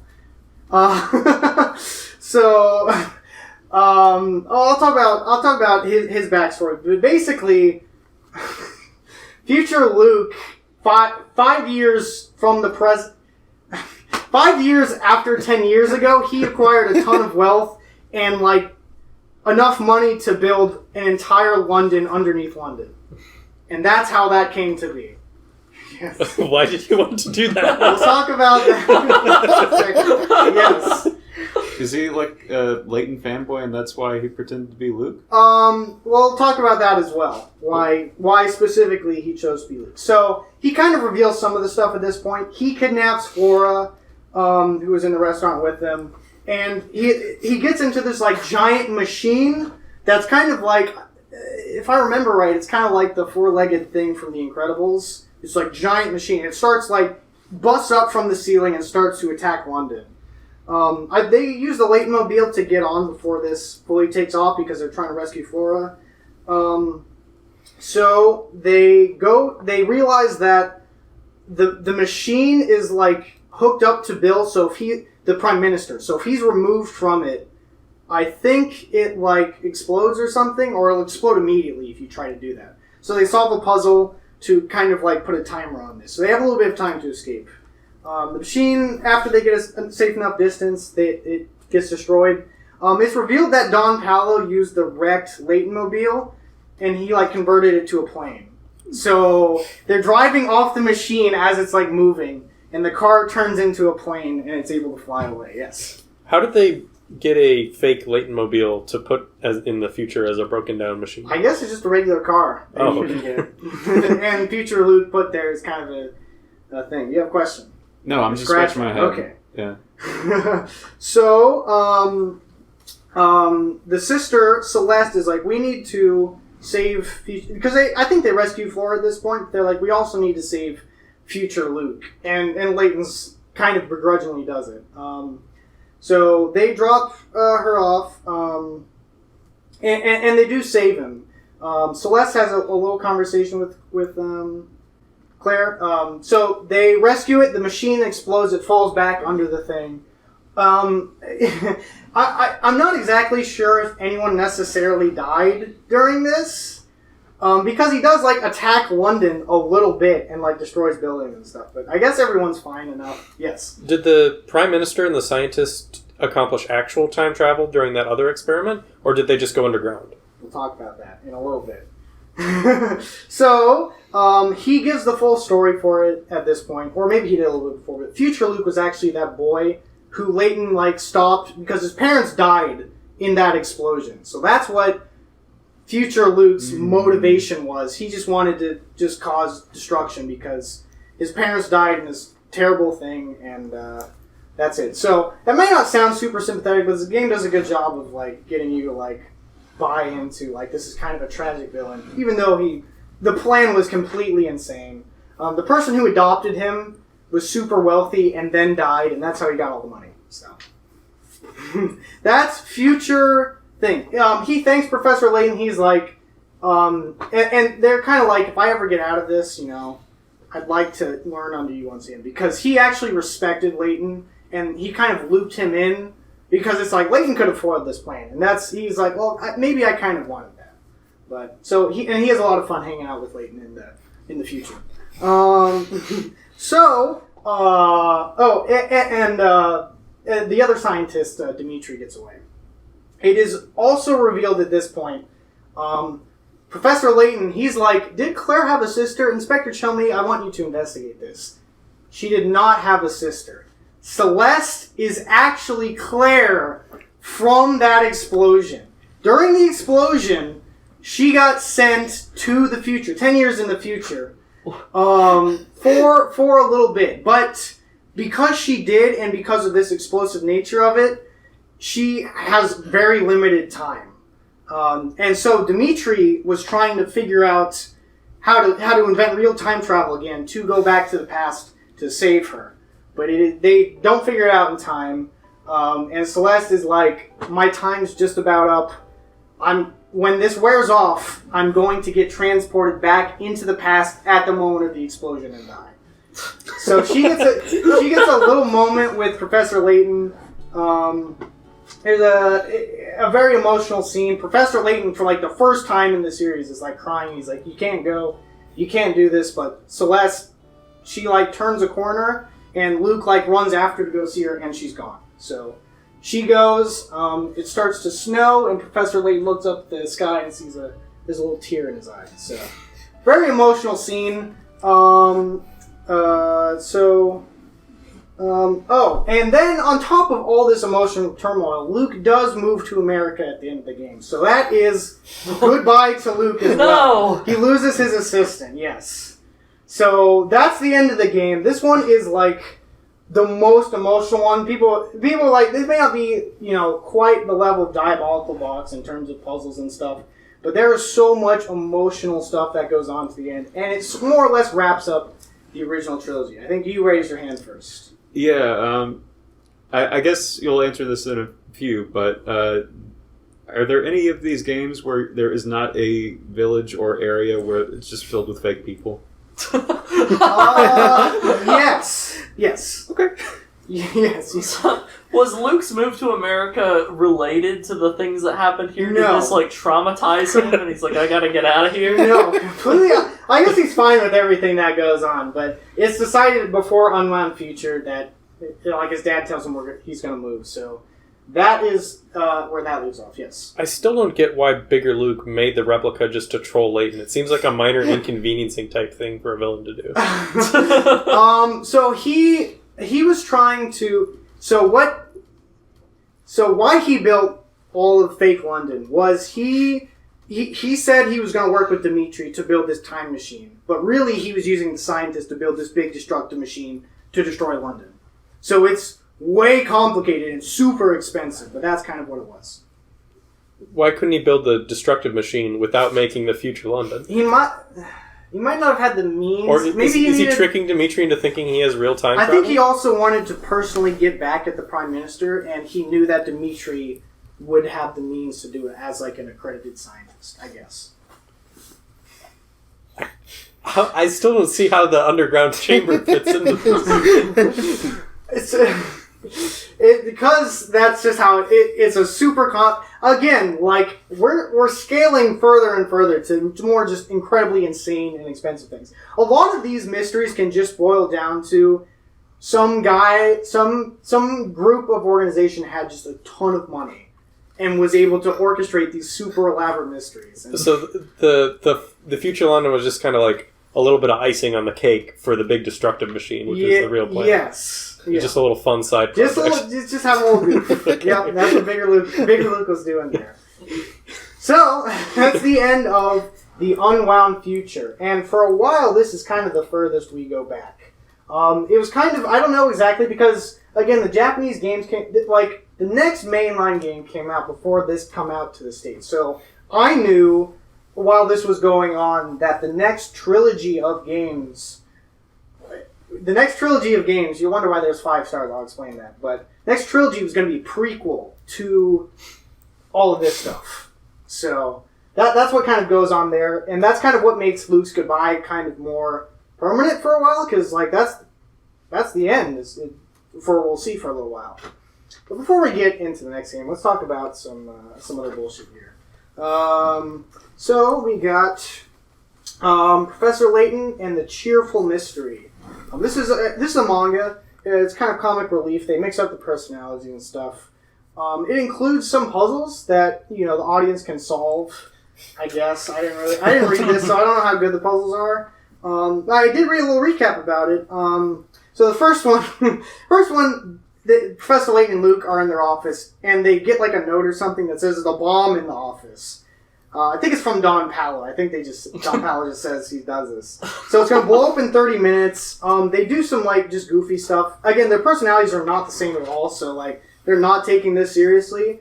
Eventually, they, like, mess up the wire cutting thing, so they throw the bomb out the window, and then it just blows up outside. And kind of destroys the office, and maybe it kills unknown people. But comic relief doesn't really matter too much. There's a little thing about Professor Layton stealing cake, and Flora's distraught about it. They go to a mansion. There's a lot of spooky things that goes on. It turns out Don Palo just bought the mansion just to goof Professor Layton. This is a goof manga. It's not serious at all. It definitely is not canon, but that is what that is. Do you have a question? Yeah, is Flora kind of going to be the new Luke? Is that what they're setting up? So no, because this is a prequel trilogy. So this is before they meet Flora. So in fact, this is the last time you see Flora. In everything after this, even stuff that happens after Unwound Future, they don't show Flora directly. What? Yeah. So she's just like, it's like, she's a main character, but she's barely a main character. She is super shafted in terms of screen time. So, I mean, maybe she does, but they don't ever show Flora being the assistant. And they don't even show Flora in this. At the end of Unwound Future, Luke writes a letter, a couple months after, he writes a letter to Layton saying, you should come to America. Or they don't really say what it is, but it is said that, we can tell from the trailer and the information they've said, that the new world of Steam takes place about a year after Unwound Future, when Layton goes to America. And I guess we'll talk about that a little bit more later. But that's more or less, this is the direct continuation right here. There's all this other stuff that happens at different points in the Layton timeline, but that's that. So, a goofy manga thing, doesn't really matter. Wandering Castle, it is a novel. There are 3 Layton novels going on here. I couldn't find a good summary of this, but this was translated in 2021. It was the last one that was translated, so you can read a PDF of all 3 Layton novels. But I don't have a summary for this one. So, but the thing about this is there's a flying castle that appears over London. There's some researcher that disappears, and Layton's got to figure that out. That's Professor Layton Wandering Castle right here. That is the end of that. Also, you can see here, like, this stuff has even less dates to it. This is because I found these at the last minute. This is even more, like, hidden stuff here. So, Inspector Chelmey's Casebook and Luke's Puzzle Club 1 and 2, right here, those were also mobile games for the Roid device. Thought to be lost media. I think Inspector Chelmey's Casebook got a translation a couple months ago. So, again, you can read the text for it. But it is just kind of like they solve a couple puzzle stuff and just a little, maybe like side adventure, whatever those are. Professor Layton and the Phantom Thieves. I'll talk about that a little after Layton Royale because that's actually came out in 2012. But I found out about this at the last minute, so I added it to there. Yes. Before we jump into the new trilogy, could we have a quick bathroom break? Yes. Let's take a break, everyone. How do I know I'm not hallucinating this? You might be, I don't know. I might be hallucinating this too, just describing it. And we're back. Alright. That was a good breaking point. There is, at this point, after the original trilogy, there is sort of a divide. The DS's heyday is wearing off a bit. And things start to change a little bit as we go on. But we will start right off with Professor Layton and the Last Spectre. Starts out with Professor Layton getting a letter from Clark Triton, who is the mayor of Miss Thallery. So he goes off to this village. But he is chased down on this moped by this woman named Emmy. She's got like a yellow jacket, and she tells Professor Layton, I'm your new assistant. Professor Layton's like, oh, I didn't know I had a new assistant, but okay. He takes her along with her. So Emmy becomes, I guess, the assistant for these next trilogy of games. Somewhat. So they arrive in the town, and they hear rumors about this, and I think it's written in the letter too, about the specter that's going around and destroying villages. It's not really known too much about the specter. I guess it's just like a big giant creature that I think it's in like the fog or whatever. I think this town's really foggy, so it kind of obscures what this is. He hears a couple different things. He also hears about these marks that are left on buildings that kind of indicate, or I think it is kind of like targets for the Spectre to destroy. And then there's this oracle that's able to predict where the Spectre is going to attack. I forget if the witch's mark is exactly where they're attacking that, but so he goes and meets Clark, and Clark's like, I didn't write you this letter. I don't know what this is going on. I guess we did have this problem, but I'm not the one who invited you. He goes to meet the rest of his family, and he meets his son, Luke Triton. And Luke is the one who wrote the letter.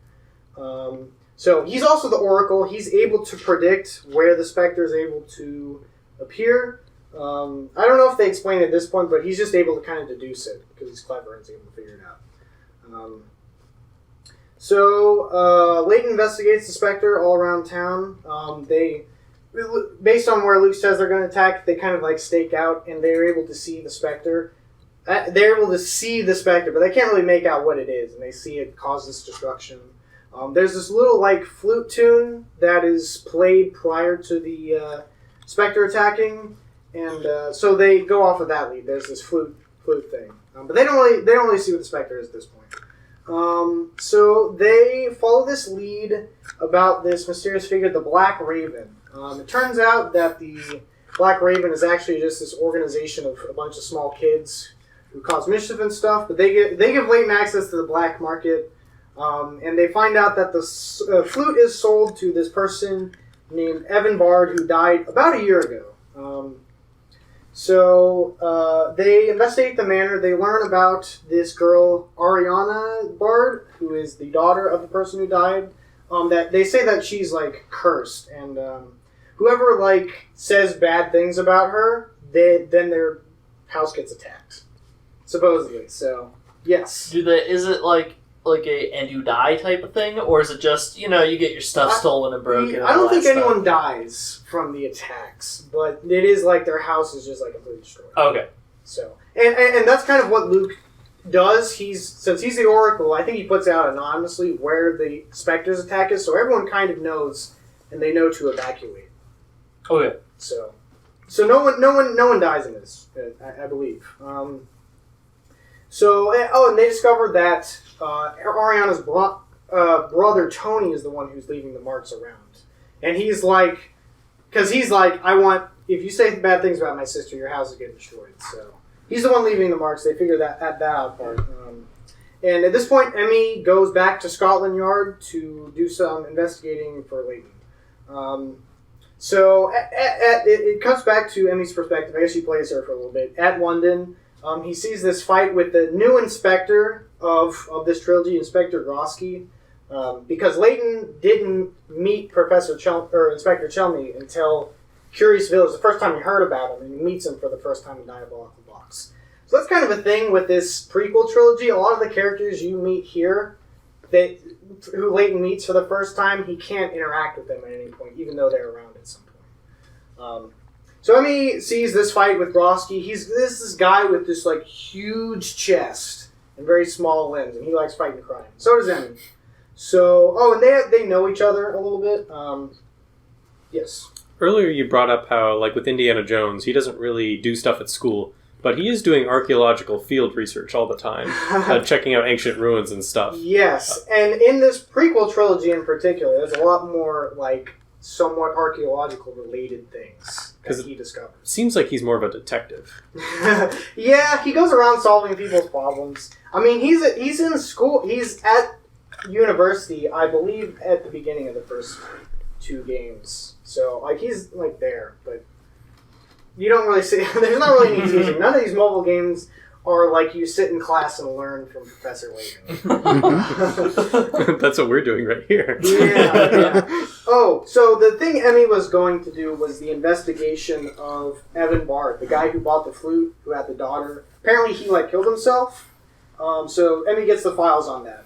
Layton talks with Jakes, who is the local policeman of Miss Valerie. They don't like each other. He actually suspects the police guy as the person behind the Spectre, and the police guy's like, you have 24 hours to get out of town, Layton, or I'm going to arrest you. So there's kind of a soft deadline there. After this, Layton gets attacked by thugs, so that kind of doubles Layton's suspicion. Oh, but Emmy beats him up. So Emmy's like the big crime fighter of this. We see Layton do combat with swords here, and they talk a little about that in the prequels. But and he fires a gun here, but Layton's not a big fighting guy. So Emmy's the one who kicks a bunch of ass here and beats up thugs. At this point they get the Black Ravens, the kids, to kind of help set a trap for the Spectre. I think they see one more attack, and before Layton gets a chance to explain what this is, the 24 hours are up and they are arrested in a dramatic scene. So Layton, Luke, and Emmy are all arrested at this point. They're also well, how did Jakes, the police guy, know this was going to be here? Because they didn't put out a warning for this one because they were busy investigating. So there's something a little suspicious about that. But they're arrested at this point, and of course they solve puzzles to escape from custody. They discover that there's a system of pipes going through the city, and someone is playing the flute through this system of pipes, and that's why there's a little jingle of the flute that plays before the Spectre attacks. They go to the lake. I guess some stuff happens. Ariana, the kid, I should have said earlier that she's has a terminal illness or something, and she's dying. She goes to the lake and plays the tune, and Lucia appears. So Lucia is this Loch Ness monster / manatee creature that is at the lake, and that's what people assume the Spectre is. They assumed it was a sea monster kind of thing, Loch Ness monster that was coming into town. There is actually a Loch Ness monster sort of thing in this lake at this village. And Ariana is able to summon it. They explain that Lucia, the Loch Ness monster, was actually fighting the real Spectre. But before they explain further, the police chief, the Jakes, captures, shoots a giant net gun and captures Lucia. Because he thinks that that's the real Spectre. They go to this factory and investigate, and that's where they find the real Spectre. But they don't show you what it is. They go back to town, and they have a big dramatic reveal where he explains everything.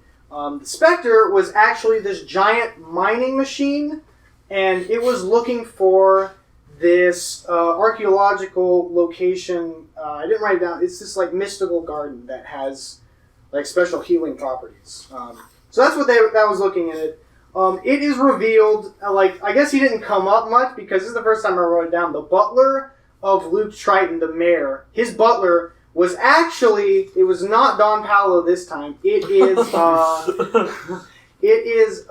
Descalais, John Descalais, who was impersonating him. He kidnapped Clark Triton's wife and held her hostage so that Clark wouldn't make this big deal about it and let these Spectre attacks happen so that Descalais could find the thing. So he was holding him hostage, and that's why Clark didn't write a letter to Layton. And that's why Luke found outside help. So then they start, the Lucia, I guess they freed from the net, fights this big giant machine in the town. And then, because of the fighting, I guess, they start to evacuate everyone from the town because they're kind of ransacking it.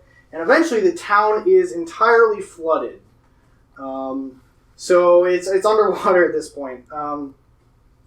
The Lucia, who's been wounded from this encounter, takes Professor Layton and Luke and Ariana and her brother to this garden. The air actually cures Ariana at this point of her terminal illness, but the wound Lucia got was too devastating, and Lucia dies at this point. And there's a nice little scene with that. They say a tearful goodbye to it, and then they play the flute song that was summoning Lucia. So I should say that Ariana was, I think what it is Ariana was playing the flute where the Spectre would attack, so Lucia would go fight it. So that's why they heard the flute thing. The machine thing was just going there on its own. By Descalais. Then the game ends. Luke asks to become Professor Layton's apprentice at this point, and Luke's dad and mom both went to school with Professor Layton, so they know this guy. They're like, all right, you can take our 8-year-old boy, and he'll be your lad for a while. Yes. So there was a real sea creature. There is a real sea creature in this one. Yes. It's not like a robot or a hallucination. Or... Well, the specter that was causing the damage was was the robot, but there is also a real Loch monster. Yes. Okay. Yes. And a magical garden that can cure all injuries. Yes. And that is important as we go along as well. Okay. But it's a significant archaeological discovery. Yes. How come this doesn't come up in the first 3, that he knows a magical garden or a real sea monster?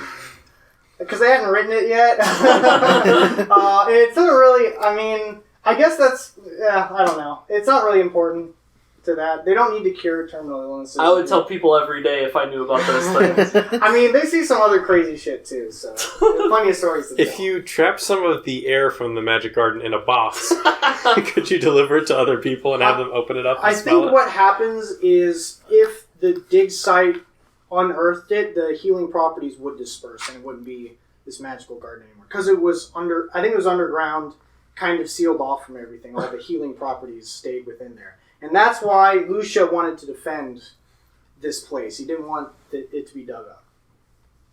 So that's that game. It's actually kind of simple, somewhat. Even though there's a real fictional sea monster that can attack. All right, so back to some other stuff here. Professor Layton and the Phantom Deity. It's actually the second novel. I mentioned the first one. And this one actually has a summary, so we'll talk very briefly about it. So there's this thief that's going around that's stealing a bunch of artifacts. You team up with Inspector Grosky to catch them. So there's like 4 or 5 different thefts, and each time they think they have a suspect, but then they realize someone was impersonating them each time, and that's what it was. So this happens 4 or 5 different times. Yes. Are any of those people Don Pello or Paolo? None of those people are Don Pello, because Professor Layton meets Don Pello for the first time in Curious Village, so he cannot appear in the prequels. So all of the smaller games over on that side of the board as well, everything they're making in this time period is all in the yes. the prequel era. I think so. Yeah. I think these books might not be... It's first, second, and third, but there's not I don't think they're in chronological order, because he does work with Inspector Grosky, so it is presumably between Last Spectre and Miracle Mask. Okay. Or, I guess, Eternal Diva. But, so yeah, he works with him. So each time they're it's not actually the guy, it's someone doing it. So they do this a couple times. Eventually, they go on this airship for this one final super big treasure. The thing is that and I should mention as well. There's this detective. There's this other detective who's in charge over Grosky, who's trying to figure this out. That person is revealed to be Desclaze as well, in disguise. So he's there, and he just I forget why Desclaze is there. But so they go on the airship. All the previous suspects are there, which Layton and Luke are oh, that's kind of weird. And I guess Emmy too. So the final thing on this airship that they're auctioning off is Angel Egg that can turn anything into gold. And there's these 2 rival things to do it. What it turns out is the Phantom Deity, the art thief, the one who was stealing everything, was actually a conglomerate of people, 5 or 6 different people. All the suspects were involved in it and were giving each other alibis for it. So they're on this airship. They fight this other organization. I don't remember what. Don't know who it is. The 2 sides at the end are arrested. The artifact, because they're in an airship and there's violence and stuff going on, it actually falls into the ocean, and that artifact that presumably does turn stuff to gold is just lost forever. Motivation was there was this town that was destroyed. They try to sympathize with the guy who masterminded it all, and that's just kind of it. So that one, you can read the PDF if you want. I didn't read it, I just read the summary.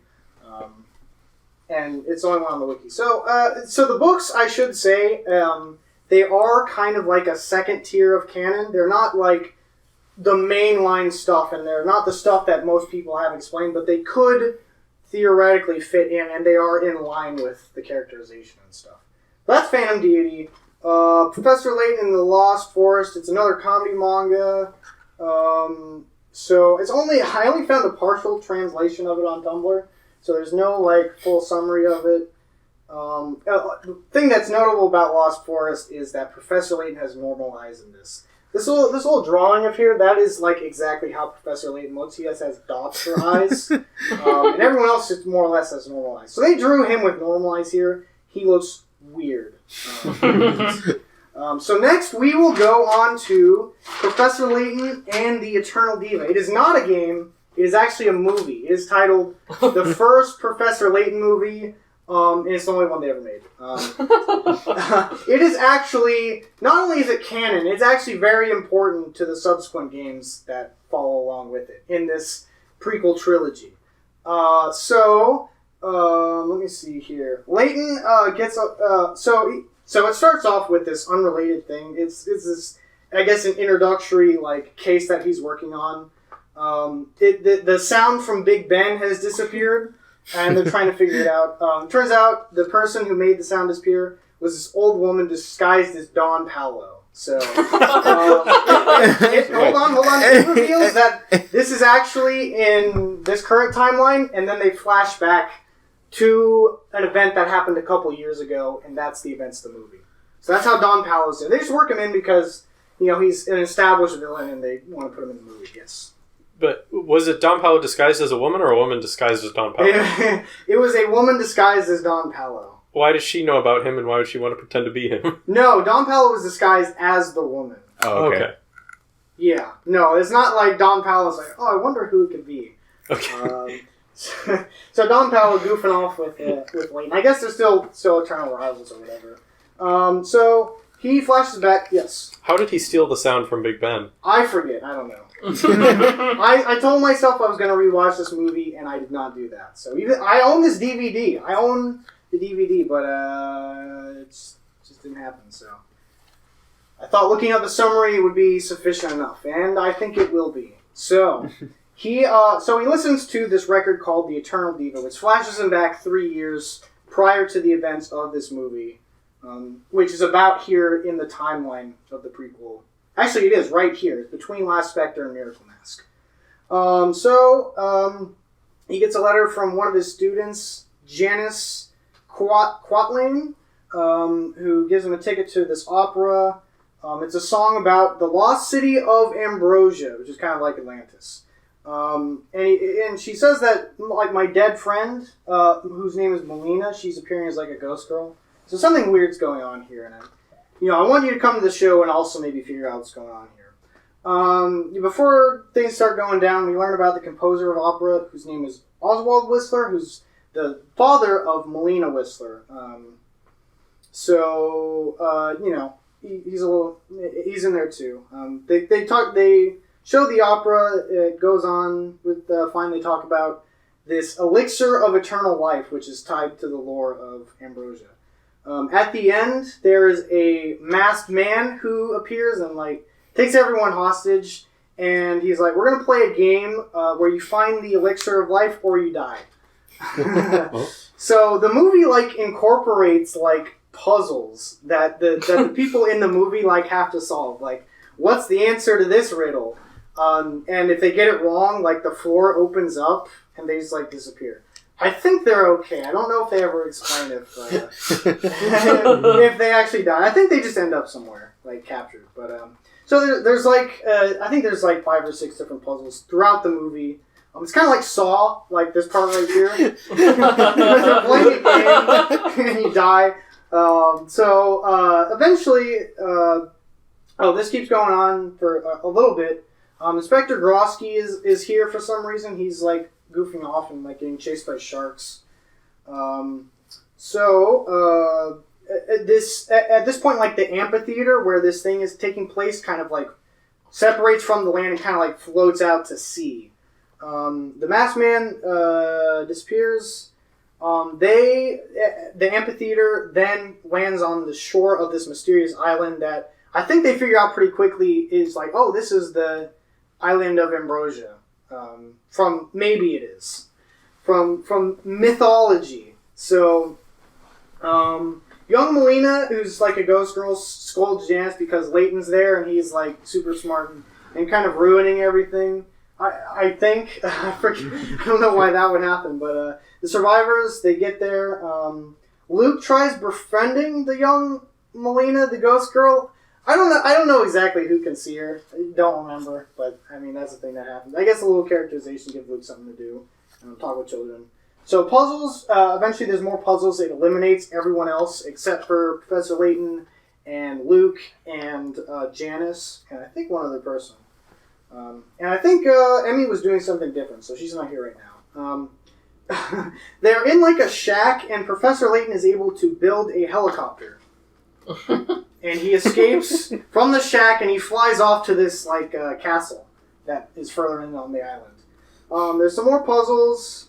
Layton gets separated from the group. He like makes a wrong decision on one of the puzzles on purpose to try to figure out what's going on. He doesn't die or get captured or whatever. For some reason here. So Emmy and Grosky, Emmy I guess is goofing off with Grosky somewhere, and they come to the island. They rescue Janice and Luke, who went on the correct path, and I guess got captured again.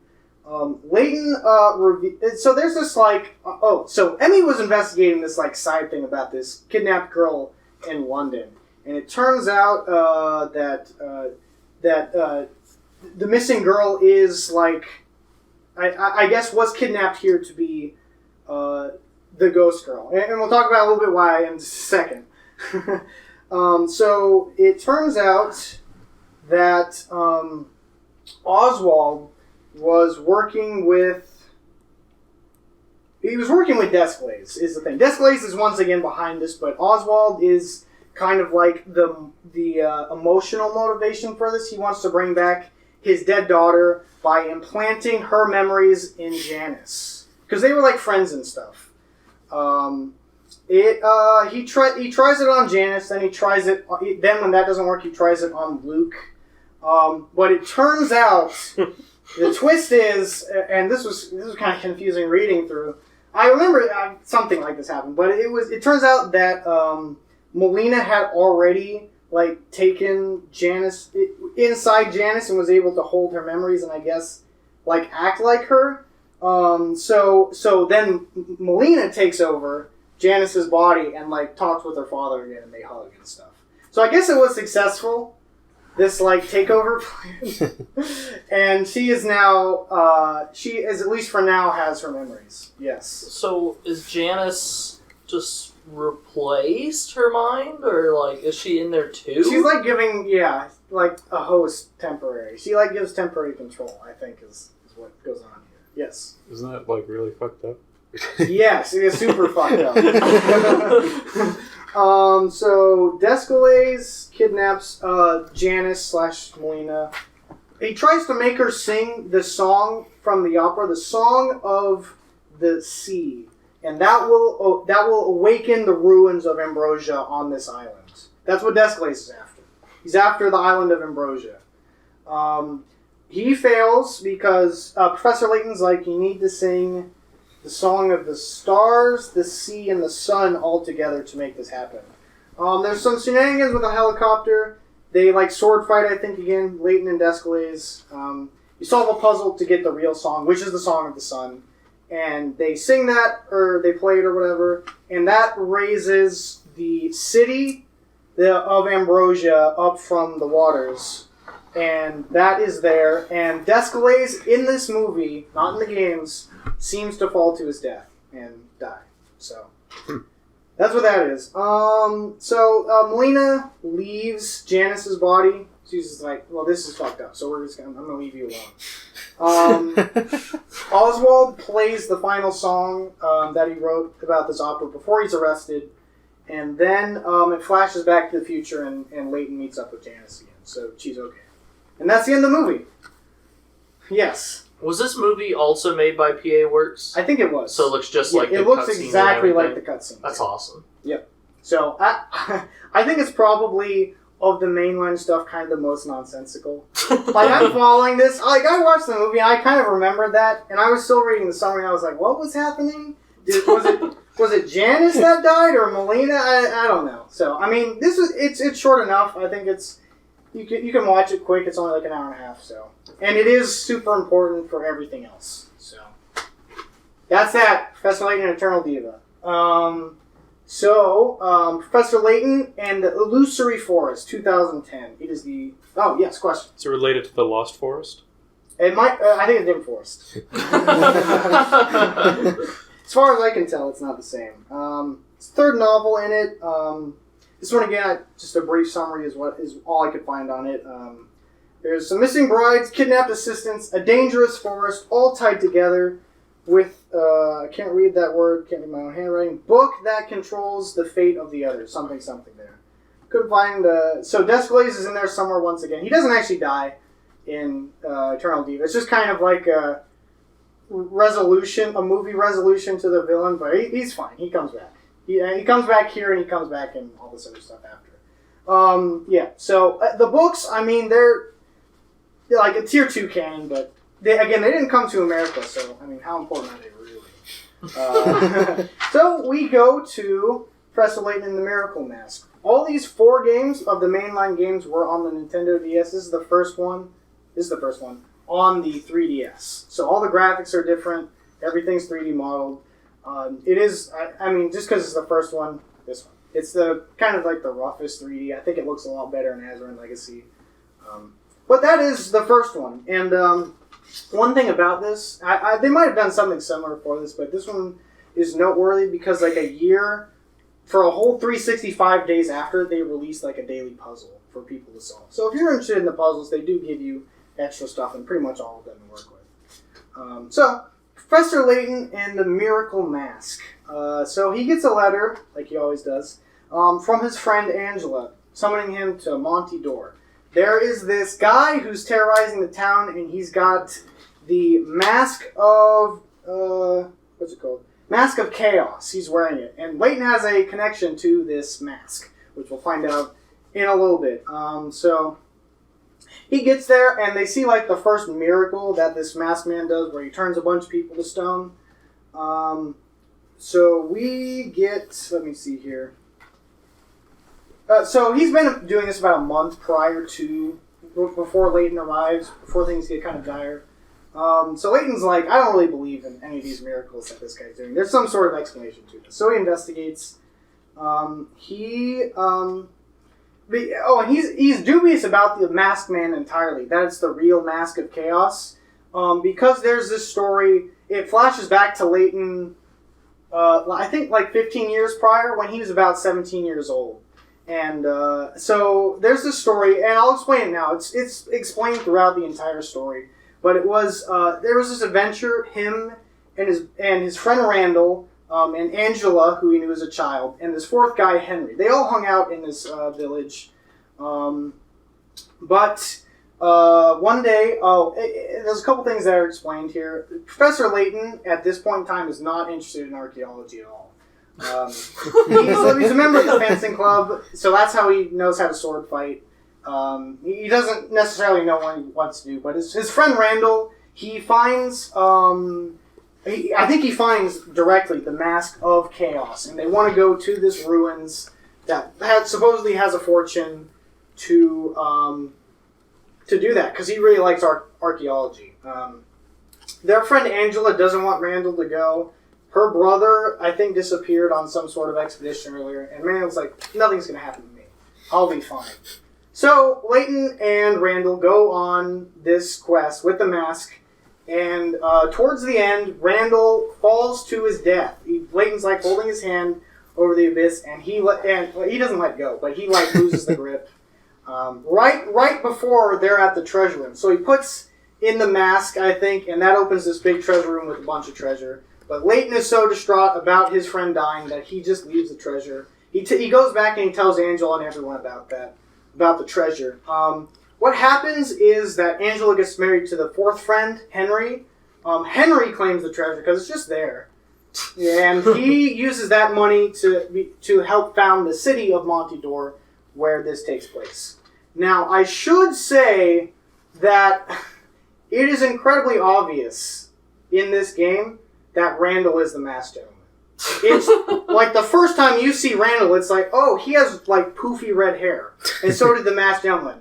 It's got to be the same. So the mystery is the lamest by like default because you could like figure it out immediately. Like, okay, so when's this gonna happen? What's the deal with this?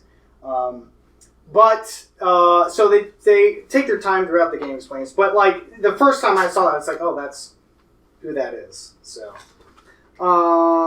So it is a, there's talk of, at this point, the Azran artifacts throughout there, and we see someone talk to Professor Layton's dad in this flashback, which is kind of weird, but nothing really comes of it at this point.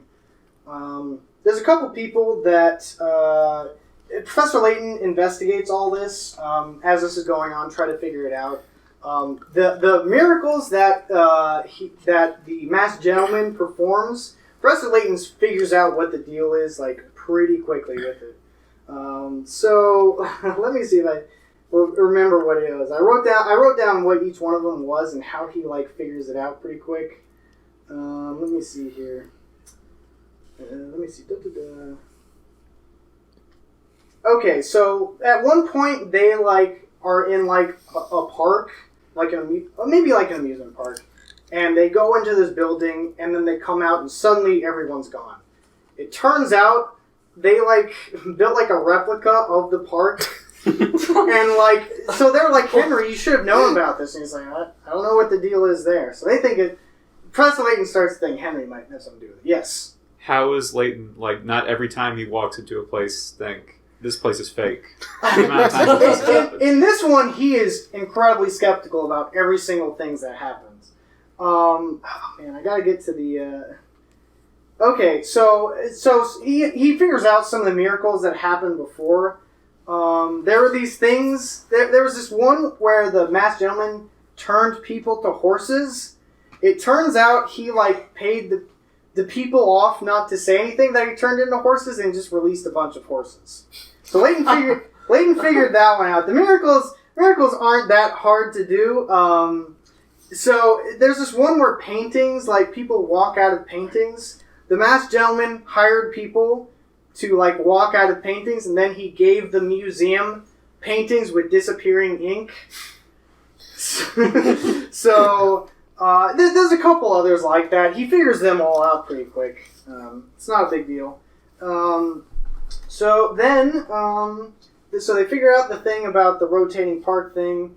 They figure out that the mask was in Henry's office at one point, and then it gets stolen.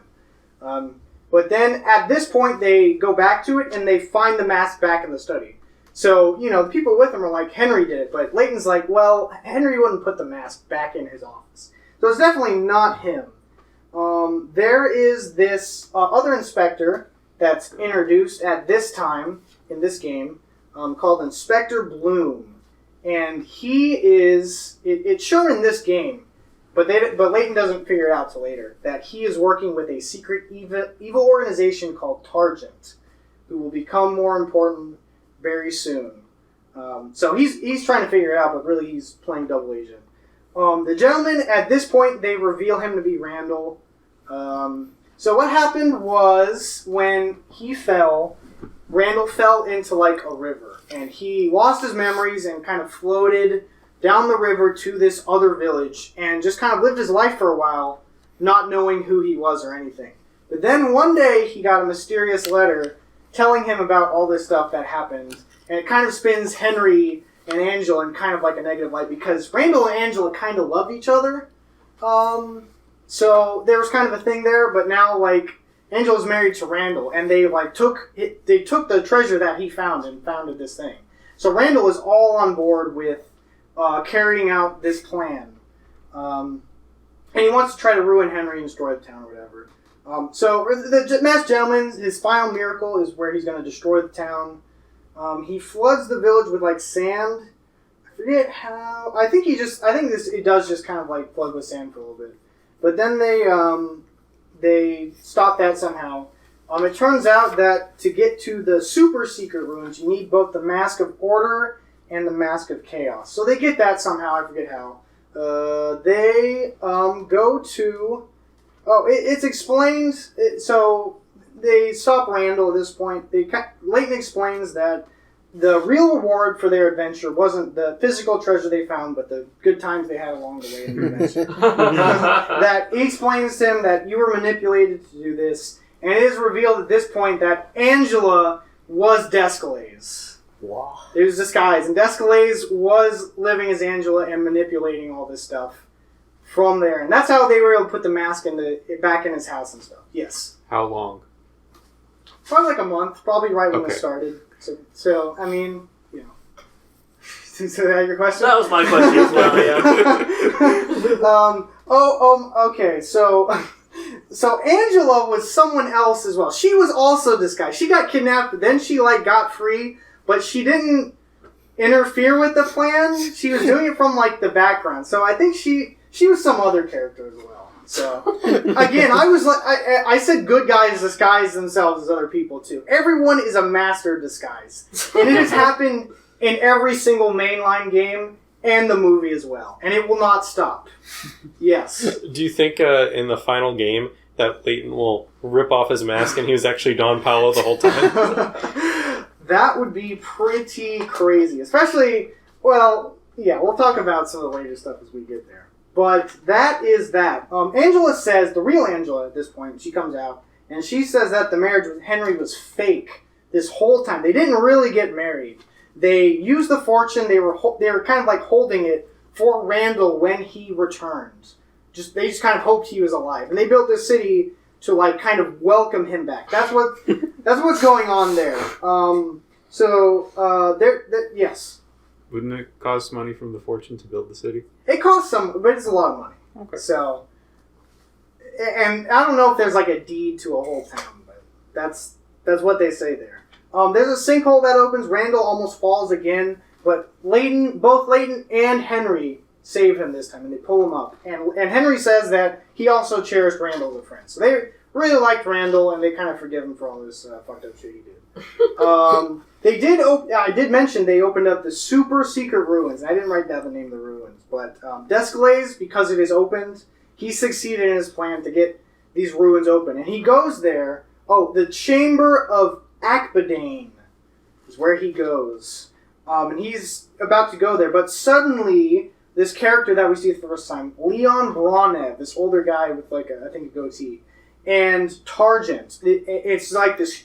A ton of people with a ton of vehicles, and they got guns and stuff. They come and they take control of the ruins. Descalais tries to fight them off, but he's unsuccessful, and they flee. And so Targent takes control of the ruin, and it's said at this point that they have all three of the Azran legacy ruins: the super secret healing lake, the city of Ambrosia, and the Chamber of Akbadane in here. So they've got three big ones, and they're going to do something evil with this. And that is the end of the Miracle Mask. So, we're going to talk about the final spin-off thing that doesn't really matter. Well, I guess we'll talk about Phantom Thieves as well. But Layton Royale, it's a mobile game. It's for Mobage. I think that's a different mobile service entirely. And it's a crossover with Kaito Royale, which I've not heard of at all. You have a question? No, just a comment. Mobage is the same company that they do stuff with Grand Blue. I'm pretty sure they are the service that runs that. So this was them getting their feet wet in the mobile game industry. The Titan that is the Layton mobile games that never come out on iOS. So you choose to be a detective, criminal, or I wrote detective again, but I think that's supposed to be a villager or something. The criminal, the villager and the police try to catch the criminal, and the criminal tries to get away. There's lots of characters from the Layton series that appear. It reminded me a lot of Among Us, so that's kind of the vibe I got. Freemium game. It was canceled for the Phantom Thieves, and I think that's kind of a similar game as well. Not much more to say about that, really. I think it's a crossover with some franchise called the Phantom Thieves. One of the things that's noteworthy about this is there's the maps you explore are the same maps from the earlier games, and there's actually a little bit more detail. So you can see some of the extra stuff that isn't present in the game. So that's cool, I guess. So that's all the mobile games. That's kind of where all the BS, it doesn't matter, kind of stops. And we'll talk about sort of why this stuff like plateaus and starts to run out of steam. Goes where we get to the end here. So we're not going to go to the last game yet. We're going to go to a different mobile game, Layton Brothers Mystery Room. However, this one did come out on iOS, and it is one that I have played a little bit of myself. And it is not super important. It is important to the main line. I say important. It does have stuff pertaining to the mainline game that isn't really that important that happens in that. So, yes, it did come out on iOS and Android. It takes place like 20-ish years after the events of The Unwound Future. And it stars new detective Lucy Baker, who is assigned to Alfendi Layton, who is Professor Layton's son. Asterisk. We don't know. So, doing a little bit of the math here, Alfendi Layton would have been born sometime during these games. And also, he loved Claire, and there's no, other really romantic interest in the games at all. So, maybe he's adopted? There's some evidence to the adoption thing. There's some stuff that implies he probably is adopted. But he does have Layton's last name. They do say, he's Layton's son. I'll talk about it pretty quick because it is, completely different from the Layton games. It was supposed to be a different game entirely, and then Level 5's we'll just slap the Professor Layton label on it, and we'll make more money that way. So they did. You go around solving crime scenes. You, click on stuff to do deductions. You confront witnesses. What goes on in... they work with Scotland Yard's Mystery Room. That's where the name comes from. Special organization, whatever. So in the story... first two cases and the prologue of this game are free. I think that's what I got. I never beat those, so I didn't get the paid stuff that comes after, but you can, play a little bit, and if you like it, you can get the full game. It was supposed to be on the DS initially, and then it didn't. Alfendi Layton, the deal with him is he has a split personality, one that's cool, calm, and relaxed. He actually has a white lab coat as well. He's cool, calm, and relaxed, but when he's really pushing to get a confession from a criminal, he turns really evil and insane. What happened was, many years prior to this game, there was a serial killer that was going around, and it kind of drove him nuts. I think he gets captured, and they try to brainwash him, and that fails, but that develops a split personality. At the end of the game, you do capture this killer, I believe. Is he Layton's son? I don't know. They don't really say. Layton Brothers. Why is it called Layton Brothers? Because there's two personalities. That's why. He doesn't have a brother. That's it. Not that important. Only really thing you need to know about him at this point is that he exists. And you don't really need to know anything about that in pertaining to this game, because this is many years in the future. Maybe they will talk about this a little bit, but they could also just not talk about it. It doesn't matter. So the next big game is, again, not Professor Layton 6. It is Professor Layton versus Phoenix Wright Ace Attorney. Now, I didn't put a star next to this one. It's not canon to either of these games, really. If you're going to say where this takes place, I think it does have to take place in Diabolical Box and Unwound Future. I think. It's somewhere in this... I think it's between Curious Village and Unwound Future. Because Emmy's not with you, but Luke is. So, I'll just say this now, that Azran Legacy immediately goes to Curious Village. There's no downtime between when they do that. So, and Ace Attorney, where does this take place? It takes place someplace in the Ace Attorney original trilogy. Because it's Phoenix Wright and his assistant Maya Fey before different things happen with that. So, and also, Ace Attorney has some strict, years when things happen. And that's based on a date that they say. They say the year 2001 at one point, and that establishes the entire Ace Attorney. Whereas Professor Layton doesn't have anything, but it's said to take place in, the 60s. Or something like that. So, Phoenix Wright versus Ace Attorney. It's a 3DS game, once again. It didn't look like it would be localized for a very long time. I think it was announced in 2010.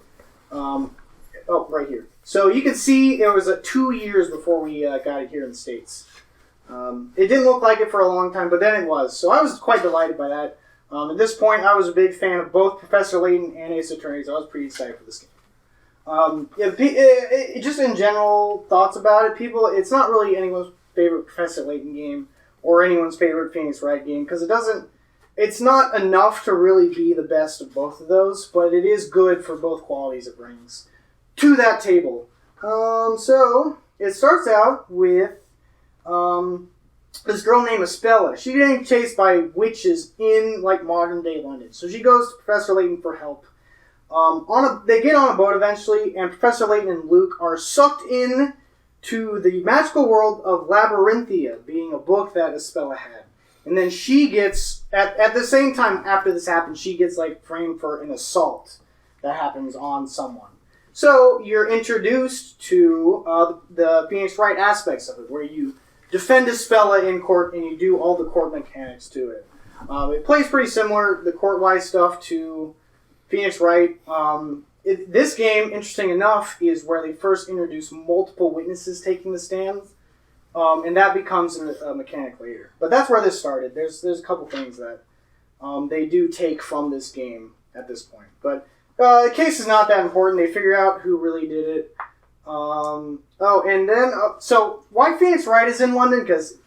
So Ace Attorney takes place in Japan in the Japanese games, and the localized version is Japanifornia, a combination of Japan and California. So it's not in London. He's there on an exchange trip or something. He gets assigned to Espella's case. He figures out what the deal is. He solves it. I didn't write down what the case is because it doesn't matter. And then they get sucked in the book too. So we cut back to Professor Layton. They see in the world of Labyrinthia this big parade, and there's this guy who's writing stuff. He is the storyteller who makes predictions about stuff that happens in the world, and it will happen. And he predicts that there's going to be a murder by fire at some point.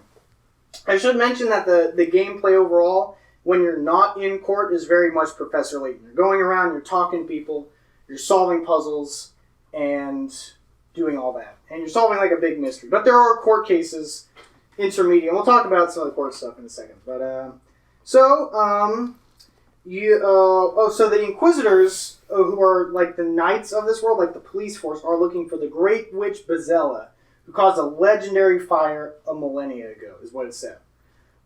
Professor Layton explores the village, and then he goes to this bakery, and he sees Phoenix Wright and Maya, who are totally convinced that they are bakers and they make stuff. They do not remember, but Professor Layton recognizes, I guess, Phoenix Wright somehow, and he's like, well, you're not a baker. What are you doing here?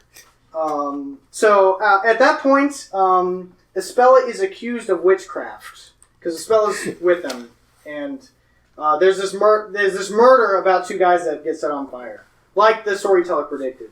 So you investigate. Yes, question. Why isn't the storyteller accused of being a witch if he accurately predicts the future all the time? He's like the god of the world, so. And I think it might just be a coincidence, but I think all the witches are female, so maybe there's some sexism in there. I don't know. They really revere the storyteller, and they're like, well, this is coming true. And typically how this has worked before the events of this game is if you're accused of witchcraft, they give you a trial, but you're guilty, so you're gonna. And what happens if you're guilty is they light you on fire and they kill you. In this, metal, coffin thing. Crazy. So, yes. What was this game rated? I think this is rated T. I think it's the same as all of this. I don't think any of the Ace Attorney games, even though they are more violent and sometimes more fucked up, are almost all rated T. I think maybe the fifth one wasn't rated T. But so anyway, Professor Layton convinces Phoenix Wright to be Espella's attorney, even though he's like, I'm a baker. I don't know anything about this attorney stuff. So you go through there. So you meet Inquisitor Barnum. He's like the prosecutor of this thing. And prosecutors are kind of a big deal for Ace Attorney. And he's like the law opposition to Phoenix Wright here. Magic in this world is real. and that's admissible in court. So like, there's like spell books that's like someone used this spell book to cast a fire spell, and that's what killed him. And that's just like everyone's like, yeah, and that's what happens. So they gotta figure out navigating this law stuff with all this magic that is real. Yes. Does Maya do any of her stuff? Maya does not do any of her stuff. Okay. So they figure out there's this. So they do the case thing. They figure out it's this one of the witnesses, this meat girl, and then they show her execution scene. And it's kind of she's like really freaked out. She doesn't want to die, and they kill her. So it looks like a spell is going to be free, but then they accuse her of being the Great Witch, the big antagonist of this world that they're looking for. So they set her trial date for 2 weeks. So you have a little bit of time to investigate. You go to the bakery. That's kind of your home place because I guess Phoenix still owns that establishment. You meet the High Inquisitor Darklaw, who is an opposition force. She's kind of like the big head honcho of the law. And you hear this rumor about this death of this alchemist that happened a couple months ago. Professor Layton receives a new story from the storyteller, because the storyteller knows that these people are messing up what's going on here. So he writes them a message directly from the storyteller that talks about the story of this man who gets turned to gold. And Phoenix Wright and Maya are investigating the alchemist's death, so Professor Layton's like, oh shoot, that's going to be him. We got to go rush over there. And it turns out that when they get there, it's actually Professor Layton who gets turned into gold. He becomes a gold statue, and he's gone here. So, and then Maya gets accused of murder, which is something that happens all the time in Ace Attorney. So they had to bring it back here too. She gets accused of being a witch, of using the gold turning into spell. I think they investigate, interrogate, cross-examine a parrot, which they do in the original. Well, they call back to that. Yes. What's the point of being an alchemist if the witches already have a turn stuff into gold spell? So I think that I guess he does it more medicinally. I forget exactly what the deal with the alchemist is, but I guess he's seems a lot worse. Kind of like medieval stuff. Like alchemists were cool and witches had to go to the bottom of it. Yes. Why is this game called Professor Layton versus Ace Attorney? It doesn't seem like they're against each other whatsoever. You'll see in a bit. Okay. So So because they're investigating the alchemist stuff, they accuse the apprentice of the alchemist of turning them into gold. But it's not like the full story. You don't figure it out for a little bit what happens. Actually, I think you do at this point. What happened to the alchemist was he killed himself. There was no murder in that. He killed himself for some reason.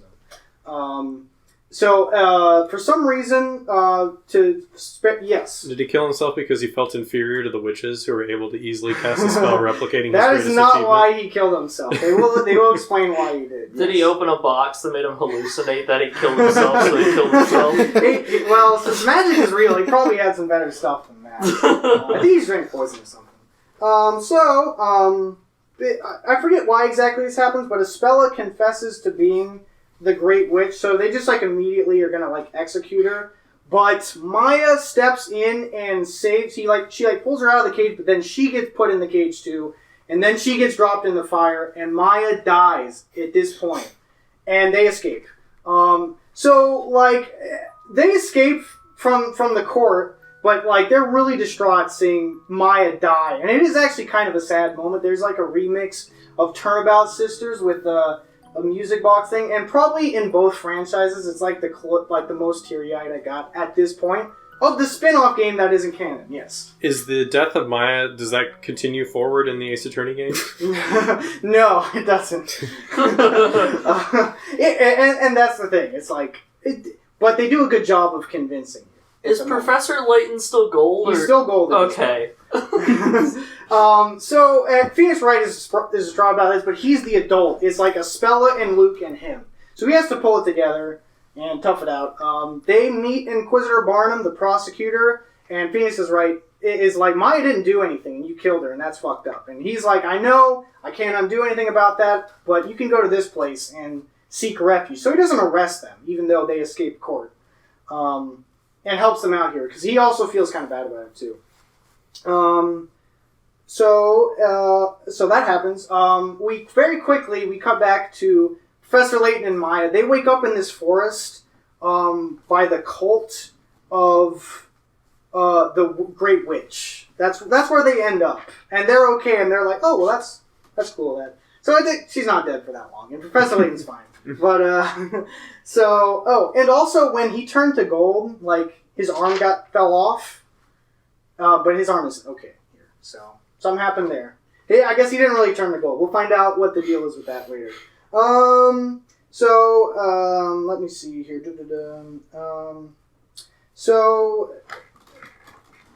So Espella sees visions of the Great Fire. She, I guess for some reason, gets this. So she runs off, and she goes to the village, and Phoenix and Luke go look for her. And then it's shown that like the storyteller gets killed by this like giant fire dragon that like kills him, and then they arrest Espella again because like only the Great Witch can do that. So they're gonna arrest her. They're gonna charge her for that. And Darklaw is the prosecutor for this one, the High Inquisitor of it. You investigate a little bit, and you discover that the storyteller's actually fine. He's just like in his room somewhere. So they're like, well, what's going on here? Someone is messing with the storyteller outside of the influence. The final trial, it's kind of brought up that High Inquisitor Darklaw is like trying to get Espella thrown for this, and she's the prosecutor, so she gets like kicked off the case. It's like, well, who's going to be the prosecutor for this?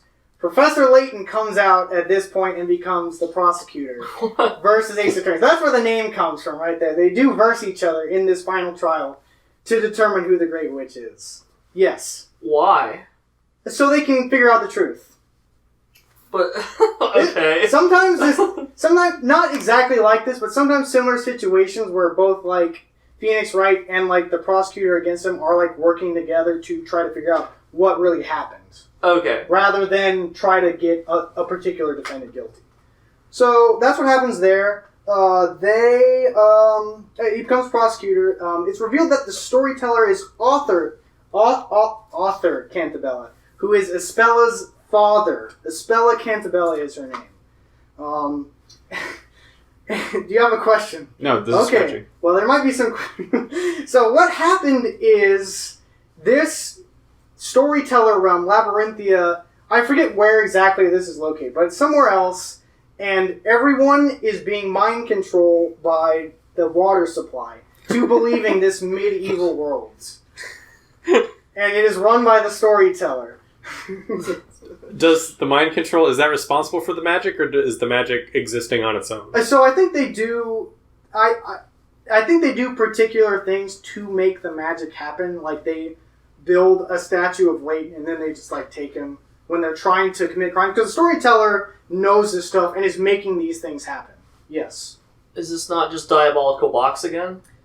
No, they're not hallucinating. They're mind controlled. Completely different. see, they're not imagining this. This is real. They've built like this medieval like city, and everyone believes I'm the baker, I'm the whatever, you know. So that's their role in this world, and they're all basically acting out this like giant live action, continuous ARG play thing. Yes. Question. Sorry, did I just glance over? How's the mind control happening? In the water supply. Water supply. The water supply just makes people mind controlled. Yes. Okay. And some people, like, storyteller probably drinks bottled water. I think Professor Layton, doesn't drink the water. That's why he's not mind controlled. He doesn't drink the water supply. Whereas Phoenix Wright, when they got in the world, they did, and they became bakers. Yes. What was Professor Layton drinking instead of the water? I guess he's just like, I don't know where I am. I don't trust anything, so I'm not gonna... Like, he doesn't spend that long... not in the world without drinking water. Yes. Do you think like brewing the water into tea like nullifies it? 'Cause that's probably all I was drinking was tea. It might be that he was drinking tea because Professor Layton does love tea. It's a very gentleman thing. In the Diabolical Box, that's one of the mini games, making tea. So he loves tea. Maybe that's why. You think you had a question? I think the tea fixes it. Okay. He wouldn't survive that long without drinking any tea. It's not like weeks of him. I don't remember. They're just fine. They don't drink the water supply. So the Great Fire, it didn't happen that long ago, not a millennia ago. It started when the Bell of Ruin, this like big clock tower, fell. And Espella thought she did it. She's traumatized by it. So she thinks she's like the Great Witch. She still like believes in the fairy tale or whatever. And so what Arthur Cantabella did was he created. They were already doing the water thing, but when this happened, he like made it into a medieval fantasy to like relieve the trauma from Espella. So that's why he did all that shit. Yes. So his daughter is traumatized, and he thought that taking them into a version of history where people are regularly executed by fire in public would be better for her. Yes. He does that part at least, yes. So are the people actually dying? No. Okay. Because it's shown when they get there, like, I guess, like, the cult takes them in, and maybe the storyteller just, like, puts them back in the world as a different role.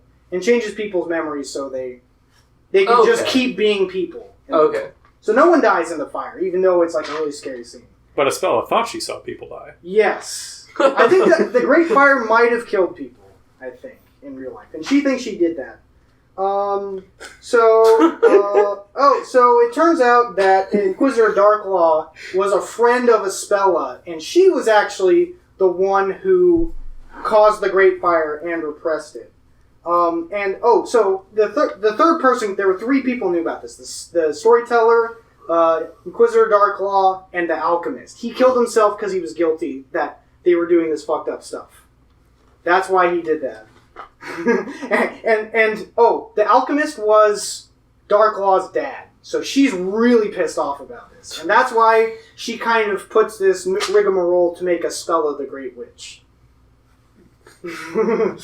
Okay, so, what happens? Darklaw rang the bell. They just get over it. I forget how the trial ends. Everyone in Labyrinthia is freed, but the townspeople love it so much that they're just going to keep doing it. That's how that game ends. Phoenix Wright and Layton, they both leave. There's DLC where they come back like a year later, but that's how that ends, yes. Do they keep up the LARP, or do they keep up getting LARP. Voluntarily mind controlled? I think the mind control probably stops. I think they just live it, and they just give up on technology or something. Yes. And then for no more murders. I was about to ask, does this include the murders? Probably no more murders. All right. Hopefully. I assume that stops after here. So that's Phoenix Wright versus Professor Layton. It is a pretty good fusion of it. I like this game, quite a bit, but it is not canon. You don't really need to know.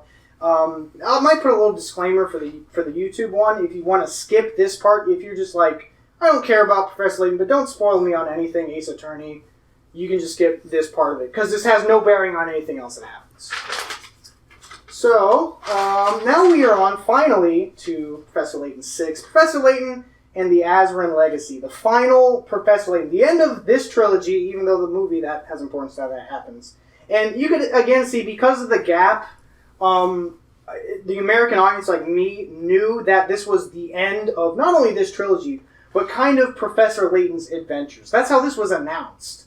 Or this was said during or after. And that the new continuation would be Layton 7, which we will talk about once we get there. But, so this is the end of the trilogy. So, there's a lot of finality to this and hype and everything. So, Azran Legacy, like all these games, he gets a letter from a guy named Professor Sycamore, who discovers a living mummy.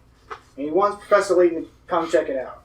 And he gets on this airship. His butler comes with this airship to London and, retrieves him. Now, I mentioned there was something in Miracle Mask. I guess is guilty of it twice. You know that Randall is the guy.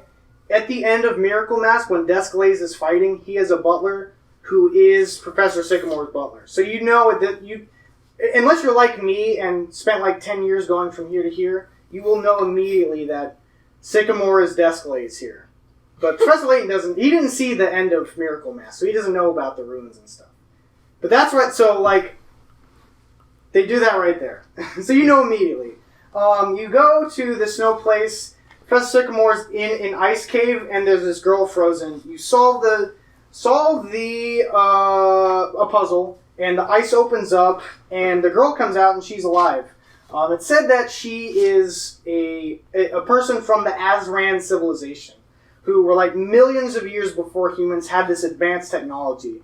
Now, I think the Azran stuff is like the most insane stuff to it, because like this introduces like a new link of human evolution right here. there were superhumans that are real, and the Azran stuff, there is no mystery to this. This is real. They were an advanced civilization. So all this is really crazy right here. And this girl is seemingly unfrozen, or she is unfrozen, and she seems to be alive. But she's quickly kidnapped by Targent and Leon Bronev, the organization here at the end. You go on like this huge like airship chase where you're like shooting down like automatons, not with people in them because you don't kill people, and you eventually rescue. Well, you catch up, you rescue the girl, and then you have to go retrieve her from this village. She walks to this middle of this lake. And she says some like chant that opens up a special ruins. You go in, and then you see like this map that shows 5 locations you got to get to. And these 5 eggs will unlock the secret of the Azran civilization. So you have the girl's name from the ice's name is Aurora, and she joins your adventure for a little bit. So you have her, and Targent has the 3 other things from the 2 games in the movie, which are super important to unlock the mystery as well. So it's kind of like a race to get this, and Desclaze is working with you all the time, so they don't know it, but he's also in there too, racing for the legacy. Are those first 3 locations 3 of these 5? No. So the 5 locations they're looking for have eggs, like sculpture eggs, that when combined together will tell you where this secret is. So that's kind of where, this is another, these 2, Diabolical Box and Azran Legacy, technically are the ones where you travel to different places. It gives you like you can choose them in any order, go to 5 different locations around the world. Nothing important happens except for you get the eggs. So it's easily skippable. You get all the eggs, but one of them is a fake. So you're like, well, how did that happen? You go to Targent's headquarters to get to the bottom of this. And you make it all the way to Leon Bronev, who's the leader of Targent.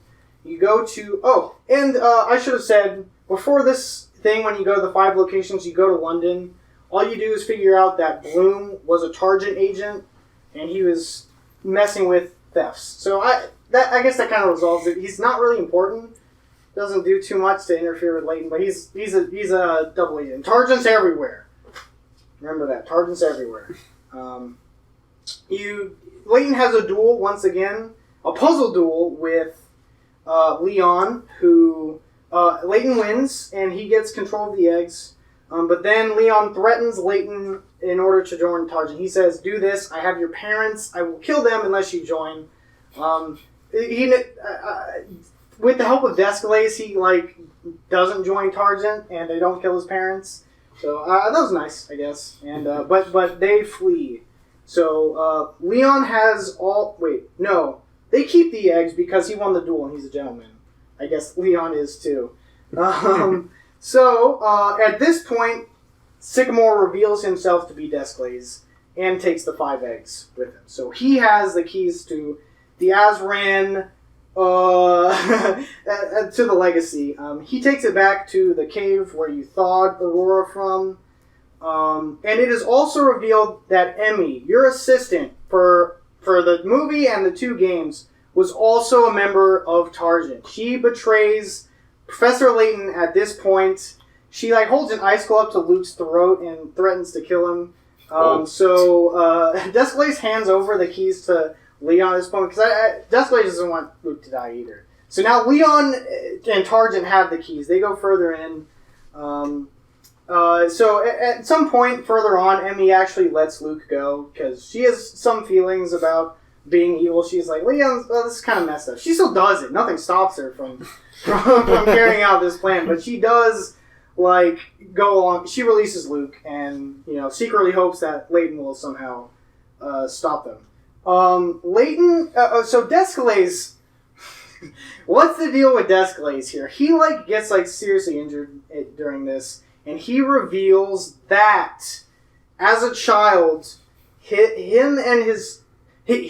actually Leon Bronev's, the leader of Targent's son, and they left. I think they got kidnapped by Targent, and then Leon somehow joins it. So he has this big grudge about it, and then he and his brother get put up for adoption, and Descalais is a good guy, so he sends his brother to the adoption to be adopted by the Laytons.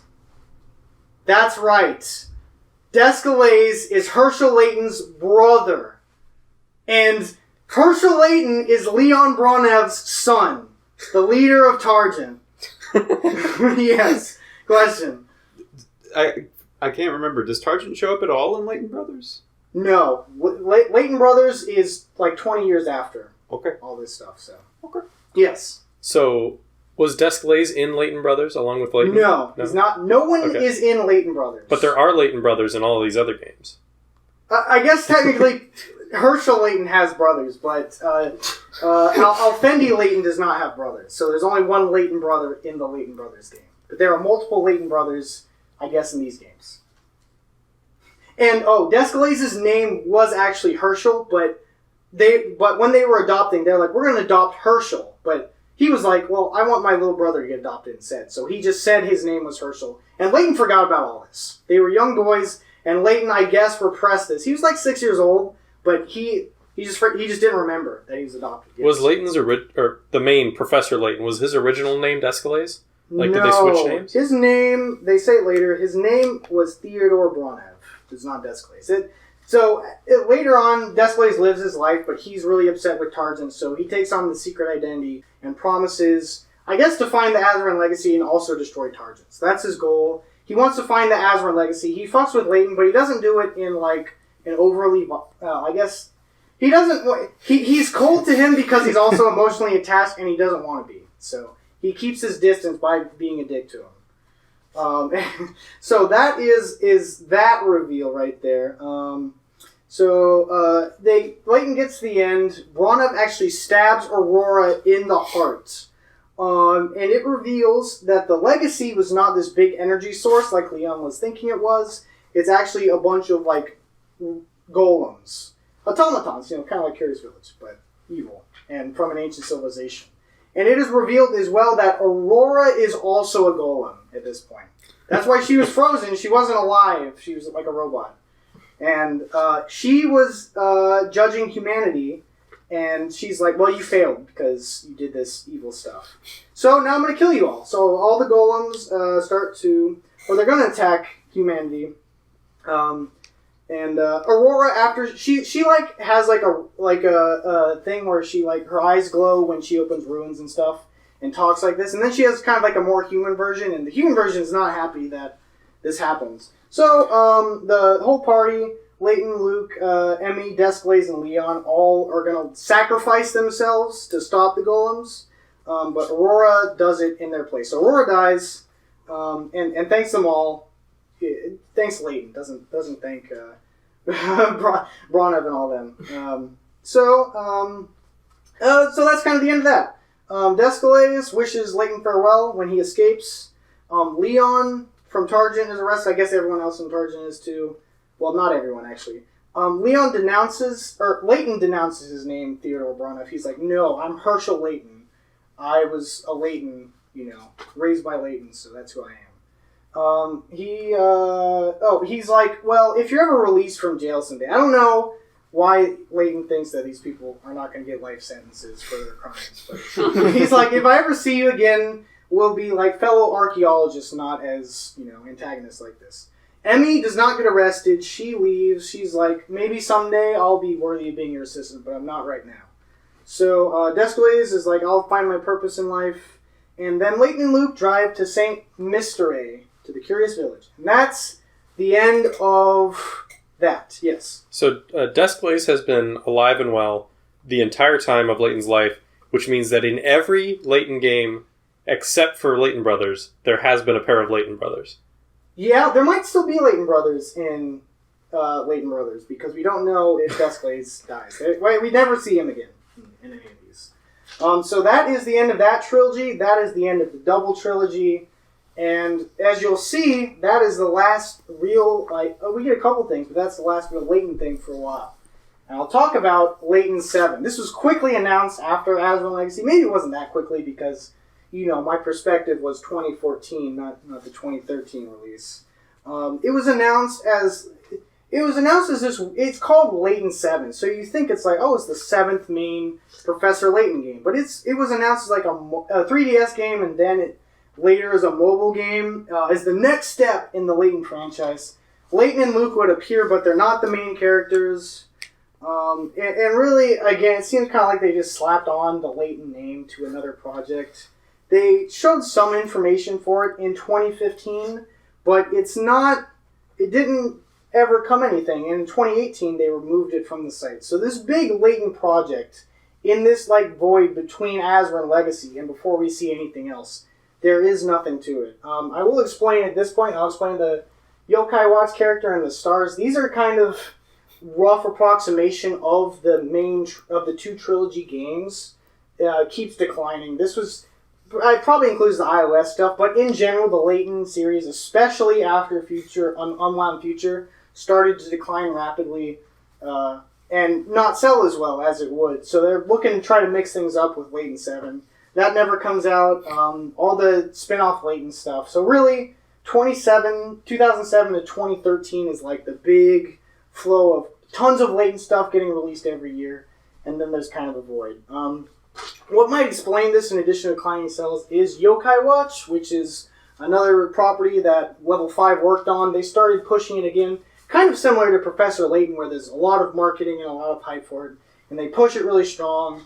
I guess it was profitable-ish for several years, but I think in around the time this is 2017-18, it kind of got discontinued from America, so there's no more overseas support. I think it still is continuing in Japan, but not quite as successful as the Layton stuff. And that's what really they were working on during this time and not doing Professor Layton. So it is quite a gap before we see the next Layton thing. This was leaked at some point, was kind of known by the fan base as Lady Layton. That was the trademark for it.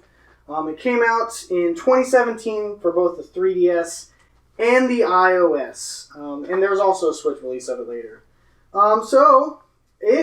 We will talk about it at this point. Layton's Mystery Journey, Catriel and the Millionaire's Conspiracy in 2017. So it stars Professor Layton's daughter, Catriel Layton. So he also has a daughter too.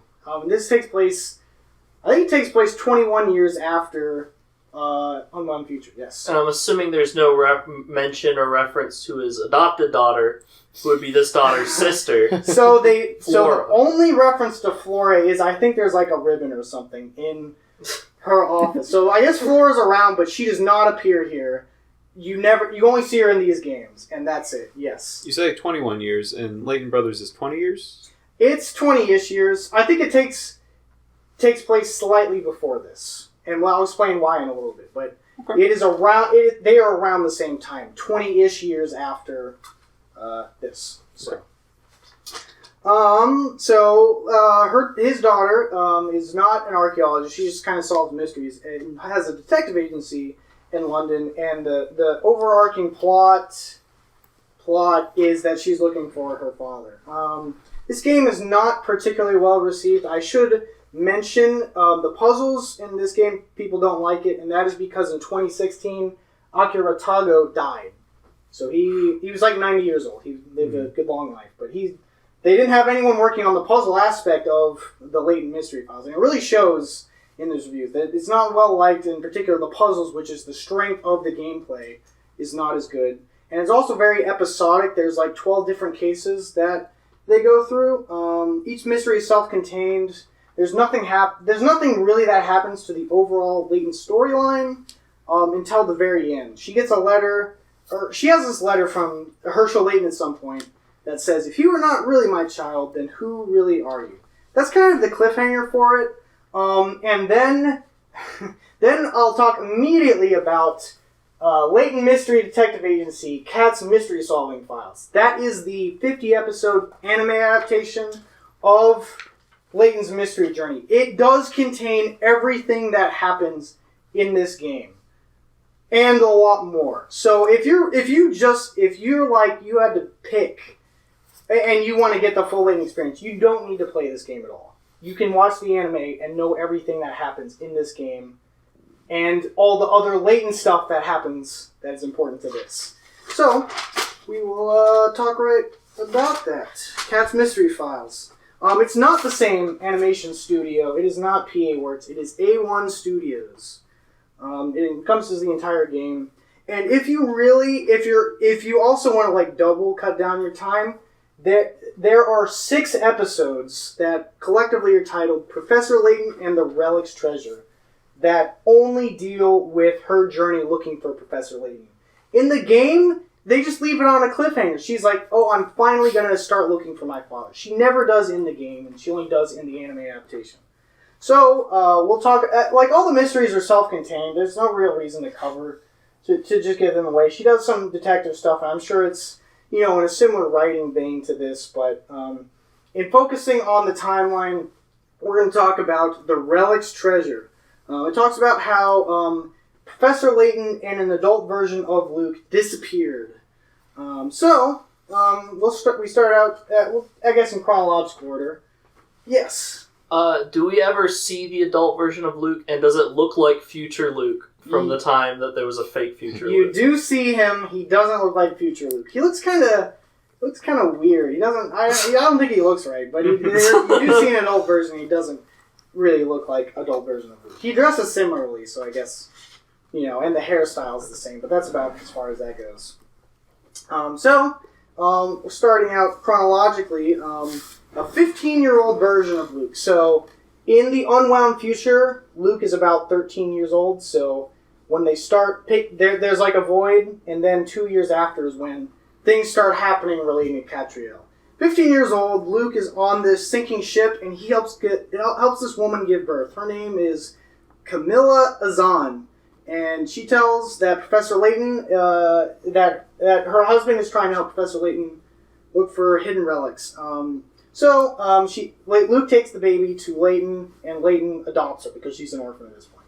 So that's Catriel's origin story. You do get explicit origin for Catriel, you do not for Alfendi.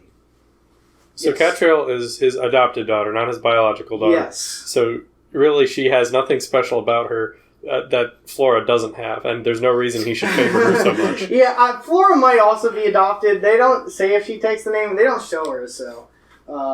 And Alfendi's probably adopted in ways that maybe we'll find out, or maybe we never will. And that's that. So that is Catriel's basic origin. When she was 10 years old, Luke and Layton are going off to find some relics, and they disappear. So 10 years old, Catriel, her dad disappears, and so does Luke. So we pick up right at the end in terms of... the Relic's Treasure, the 6 episodes that pertain to Layton stuff. Right at the end of Catriel and the Millionaire's conspiracy. Layton's housekeeper, whose name is Rosa, who does appear in some of these games, she kind of fills in Catriel about what was going on. She fills him in somewhat to what she knows. Catriel realizes that Layton was initially, from the information she knows, that she was actually missing a particular stone that was needed to find the treasure. So she goes looking for it. He goes to the library, the specific one. Figures out that these 7 stones were all sold about 110 years ago, and most of them were bought up by this guy named Earl Drake Dallandar. And he has a cathedral in Southampton, which I think is a real place in England as well. She's like, well, those are probably where the relics are. She confronts the priest. She's like, something like that the Relic's treasure is somewhat radioactive or something, and plants can't grow nearby, and there's no plants growing around this cathedral. So she confronts the priest. She's like, I know this is here.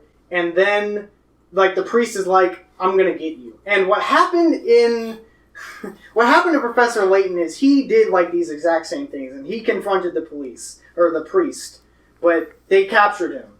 But Catriel was smart, and she brought a detective with her. So the detective arrested. She brought help, and Layton did not. And that's what happened. Yes. Is the priest like mutant from exposure to this radioactive stuff that kills plants? I guess in a wide radius? I guess it doesn't affect humans. It just affects crops. So they go to the basement, and Catriel finds Luke and Layton kind of in cryosleep in this like coffin. And Luke's wife was also disguised as a different priest, and she comes to her. So Luke's married, and she's there. And so they take them to the hospital. What happened is the Earl, he bought all these stones because he wanted to travel to the future. But 11 years prior to Catriel arriving at the cathedral, died in the cryosleep. He's killed, something goes wrong, and so the priest had this deal with the Earl, where if something happened to the Earl, this other organization would kill the priests. So the priests are like, we can't let anyone know that the Earl died here. So they capture Luke and Layton, and they put them in cryosleep. So there's a body in the coffin, and that's enough to fool them, yes. Would it be suspicious that there's two bodies in the coffin instead of one? I think they're in separate coffins. So it's the Earl and his son. Oh, okay. That's what goes on. But there's a third coffin as well, and that's empty. So they're like, and it's recently opened. So something there. There's this nice, I guess this nice reunion. I don't know too much about Catriel, but I did watch the scene, and this nice like where they're both like crying and like running to each other, and Catriel's very briefly explaining how much she missed Herschel and how she grew up, and Herschel's like, I'm looking forward to hearing all about this. So they reunite. They find the guy responsible. I didn't write his name down. The third guy who escaped from the pod. What the deal is why they did this, is there is a comet that they predicted to crash into Earth 110 years ago, which it's going to happen really soon.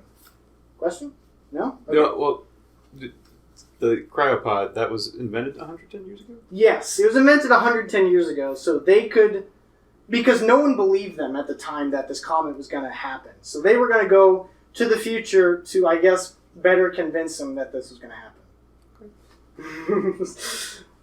Yes, question. Did they think that the future people wouldn't become more aware of the comet as astronomy progressed? I don't know. I have no idea. But it turns out they tell this guy that he was wrong by 120 years. So 120 years from Catriel, there will be a comet that will kill everyone on Earth. And they'll figure it out then. But the guy, because he escaped, something went wrong while he escaped. So like he's kind of dying while this is going on. So he's like, well, Herschel, you got to get back in the pod and go to the future again. But they're like, well, you lost so much of your life. You were going to be dead anyway. What do you care? So Layton doesn't go in, and the guy who caused all this, third guy, he dies. So at the end of this whole 6-episode arc, both Luke and Layton, having missed 11 years of their life in cryosleep, join Catriel's detective agency, and at the very end of the last scene, you see Alfendi Layton and Lucy Baker walk up to Catriel's house. So that does confirm that Alfendi is canon and also Layton's son, and this takes place around the same time. Yes. So how did the letter arrive in Kat's desk from Layton if he was in cryosleep? I think he wrote that right before he left. I'm not sure. Yes, question. So, what did they resolve the organization that was going to kill the priests? No, I guess they're still out there. Okay. Maybe they got arrested too. Are the cryopods the thing that are kicking off all the radiation? So the cryopod was in that secret chamber that the Seven Stones unlocked, and that was somewhat radioactive. And that was, I think, important as well to do the cryosleep thing. Some technology in there enabled them to do that. So they needed to do it right there. So that was that whole plan. And that's everything that is Professor Herschel Layton related in Catriel's things. I'll probably go back and watch this. I might not get the games because I've heard it's not as good. And everything is covered in this anime, so I'll check that out. But 50 episodes is kind of long. So anyway, that is everything Professor Layton related so far that we have. Now, this came out in 2017. The anime ended in 2019. So there has been, again, another void between when the last Layton thing we heard and when this new announcement was. During this time, that's the level 5 logo right there. What this means is that, I think it was in 2019 or 2020, the level 5 North American localization studio, something akin to that, closed down. So that was like, uh-oh. Level 5's not doing good, and we might not ever see Professor Layton again.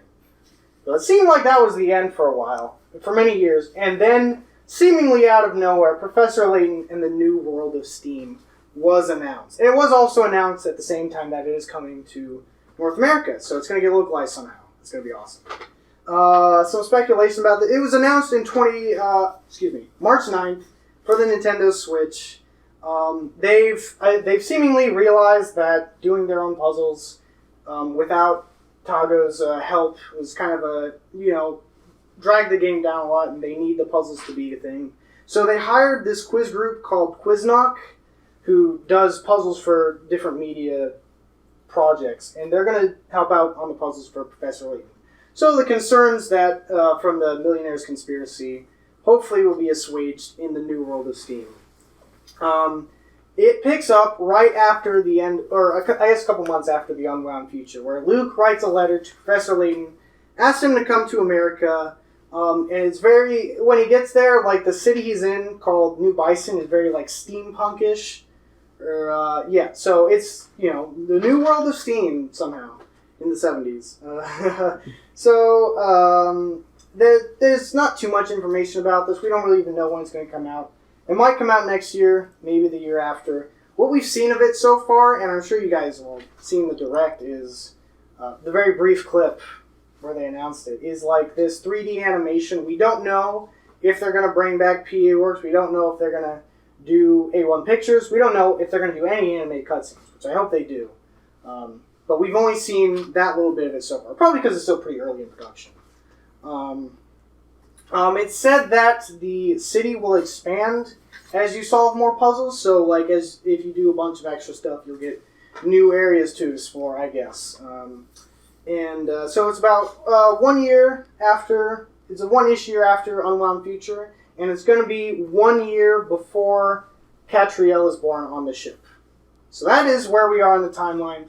That's everything we know. I hope New World of Steam is great, and I hope you all have learned enough about this and are super hyped and excited to see what absolutely banana shit they're going to do in New World. Yes. Do you think that the steampunk city will actually be running on regular electricity and they're just tricking him into thinking it's steampunk? That's... If you can predict what they're going to do, what the mystery is in the New World Steam, you should buy a lotto ticket, because all bets are off what crazy stuff is going to happen here. But hopefully it's awesome. It is kind of... There's not going to be much related to Layton Brothers or Catriel. They're going back to their roots, the moneymakers, the stuff that was successful, which is Herschel Layton and Luke kicking ass and solving mysteries. But they only have so much time. Yes, question. Do you think Flora will be there at all? I'd say it's about 50-50. She would have to sneak onto the ship early on, and, hopefully. But she would have to travel overseas somehow to get there. Yes. Do you think that Emmy is popular enough to bring back? I'm not sure. The sequel trilogy didn't sell as well. When people think of Professor Layton's assistant, it's Luke. Because Luke really is in all 6 games. And they just kind of tag team in here. So it's a slightly awkward dynamic. And then, of course, she is did betray you in Azran Legacy. So she'll probably be back. Don Paolo, I'd be cool if he'd be back. Shelmy, if he wants to go overseas as well, he can be there. Maybe some of the other reoccurring characters. I didn't even talk about... There's this own, sequel trilogy characters who reappear in the different games. And some of them do appear from the original, and just for fun. So, But that is everything. Any other questions? No. Yes. What was the deal with that one backpacker dude? Never explained. Last we see him is Unwound Future, so he might be here again. But he is just kind of like a goofy guy. He's just a goofy guy, and he gives you one puzzle. That's usually like one of the last puzzles of the game. Alright, well with that is everything Layton related you need to know. I expect all of you to buy this game, so they'll just keep making them. And hopefully they do it right, and hopefully it's good. Very good. Thank you everyone. Au revoir. How much was the hat? It's like $20. Oh, cool. Wasn't that expensive. Okay. Alright, that's the end. End of that. Alright.